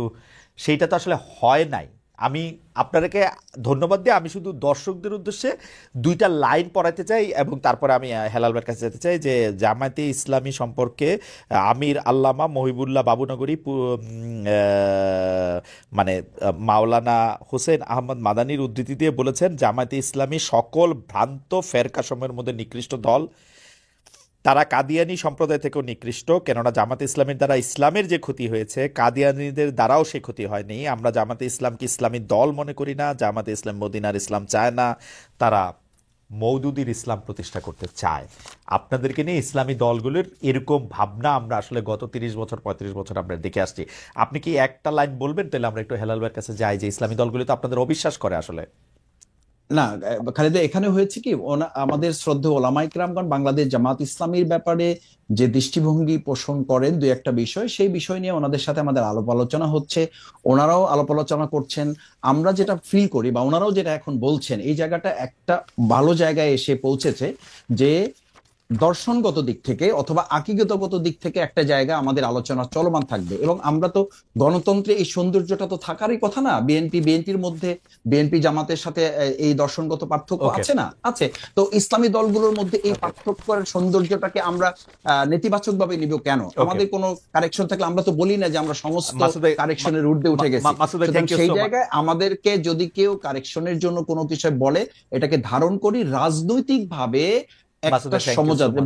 বিএনপি এবং জামাতও কি বলতেছিল যে আমাদের একটা রাজনৈতিক জোট, তাই না? রাজনৈতিক জোট যদি না হয় তাহলে তো একটা দল আর একটা দলের মধ্যে বিলুপ্ত হয়ে যাবে। আমরা তো সেটা বলছি না, কেউ তো এটা বলতেও পারে না বা বলার কথাও না। অনেক ধন্যবাদ, থ্যাংক ইউ সো মাচ। আমরা অনেকখানি বেশি হয়ে গেছে আমাদের টাইমিং। আমি শুধু হেলাল ভাই একটা লাইন 1 মিনিট যদি আপনি বলেন যে রশি টানাটানি করছেন কিনা। শোনেন, প্রথম বক্তব্য হলো যে ধর্মভিত্তিক রাজনৈতিক দলের বাংলাদেশে রাজনীতি করার অনুমোদন আছে এবং বিশ্বের বিভিন্ন স্তরে ধর্মভিত্তিক রাজনৈতিক দল আছে। আপনি আগে যে দেশে ছিলেন জার্মানিতে, সেখানেও আপনার ধর্মভিত্তিক রাজনৈতিক দল আছে, ক্ষমতায় ছিল। এখন যখন নির্বাচনী আবহাওয়া তৈরি হয় তখন রাজনৈতিক দলগুলোর মধ্যে কোয়ালিশন করার একটা প্রবণতা সারা বিশ্বে আছে। এটাকে দোষের কিছু দেখা যায় না। আমি যেটা দোষের দেখছি সেটা হলো যে পরাজিত ফ্যাসিবাদ যখন প্রেস ক্লাবে আমরা দেখলাম যে রুহুল আমিন গাজী আমাদের ডিউজে নেতা মারা গেল, তখন দেখলাম যে জামাতে ইসলাম এবং আওয়ামী লীগের ইকবাল সোবহান চৌধুরী এবং মঞ্জুর হাসান বুলবুল তারা সবাই মিলে একটা মিটিং করলো। আবার দেখলাম জামাতে ইসলাম বলল যে আওয়ামী লীগকে মাফ করে দিতে হবে। তখন আমরা আমাদের সন্দেহের উদ্রেক হয়, আসলে নির্বাচনকে সামনে রেখে কোথাকার পানি কোথায় চলে যায়। এই বক্তব্যটাই সেই জন্য হচ্ছে যে আওয়ামী লীগকে যাতে জামায়াত না নিতে পারে আপনারা আওয়ামী লীগকে নিতে চেষ্টা করবেন, তাই তো? আমরা আমাদের সাথে আওয়ামী লীগের আমাদের তৈরি হয়েছে, কিন্তু আওয়ামী লীগের একই সুরে কথা বলেন তো এখন হেলাল ভাই, আওয়ামী লীগের সাথে একই সুরে কথা বলেন তো। এখন আপনি আমেরিকায় বসে একটা কথা বলছেন, বাংলাদেশে আমি একটা কথা বলছি, দুইজন দুই মতের লোক, কিন্তু কোনো একটা কথা মিলে গেছে। তার মানে এই না বেশিরভাগ কথা মিলে যায়। আমি এক না, আমি একটা কথা বলি, দেখেন কোরআনের অনেক কথার সাথে বেদের অনেক কথার মিল আছে, এই দুই কথাই ঠিক। তার মানে কি কোরআন সমান বেদ? না, তা কখনো না। কোরআনের অনেক কথার সাথে বাইবেলের কথারও মিল আছে। ভালো উদাহরণ দিচ্ছেন সুতরাং ভাই, এই কথা বলার দরকার নেই। ভালো উদাহরণ দিচ্ছেন, আমাদের থ্যাংক কথার ইউ সাথে সো কারো কথা মাচ। মিলতে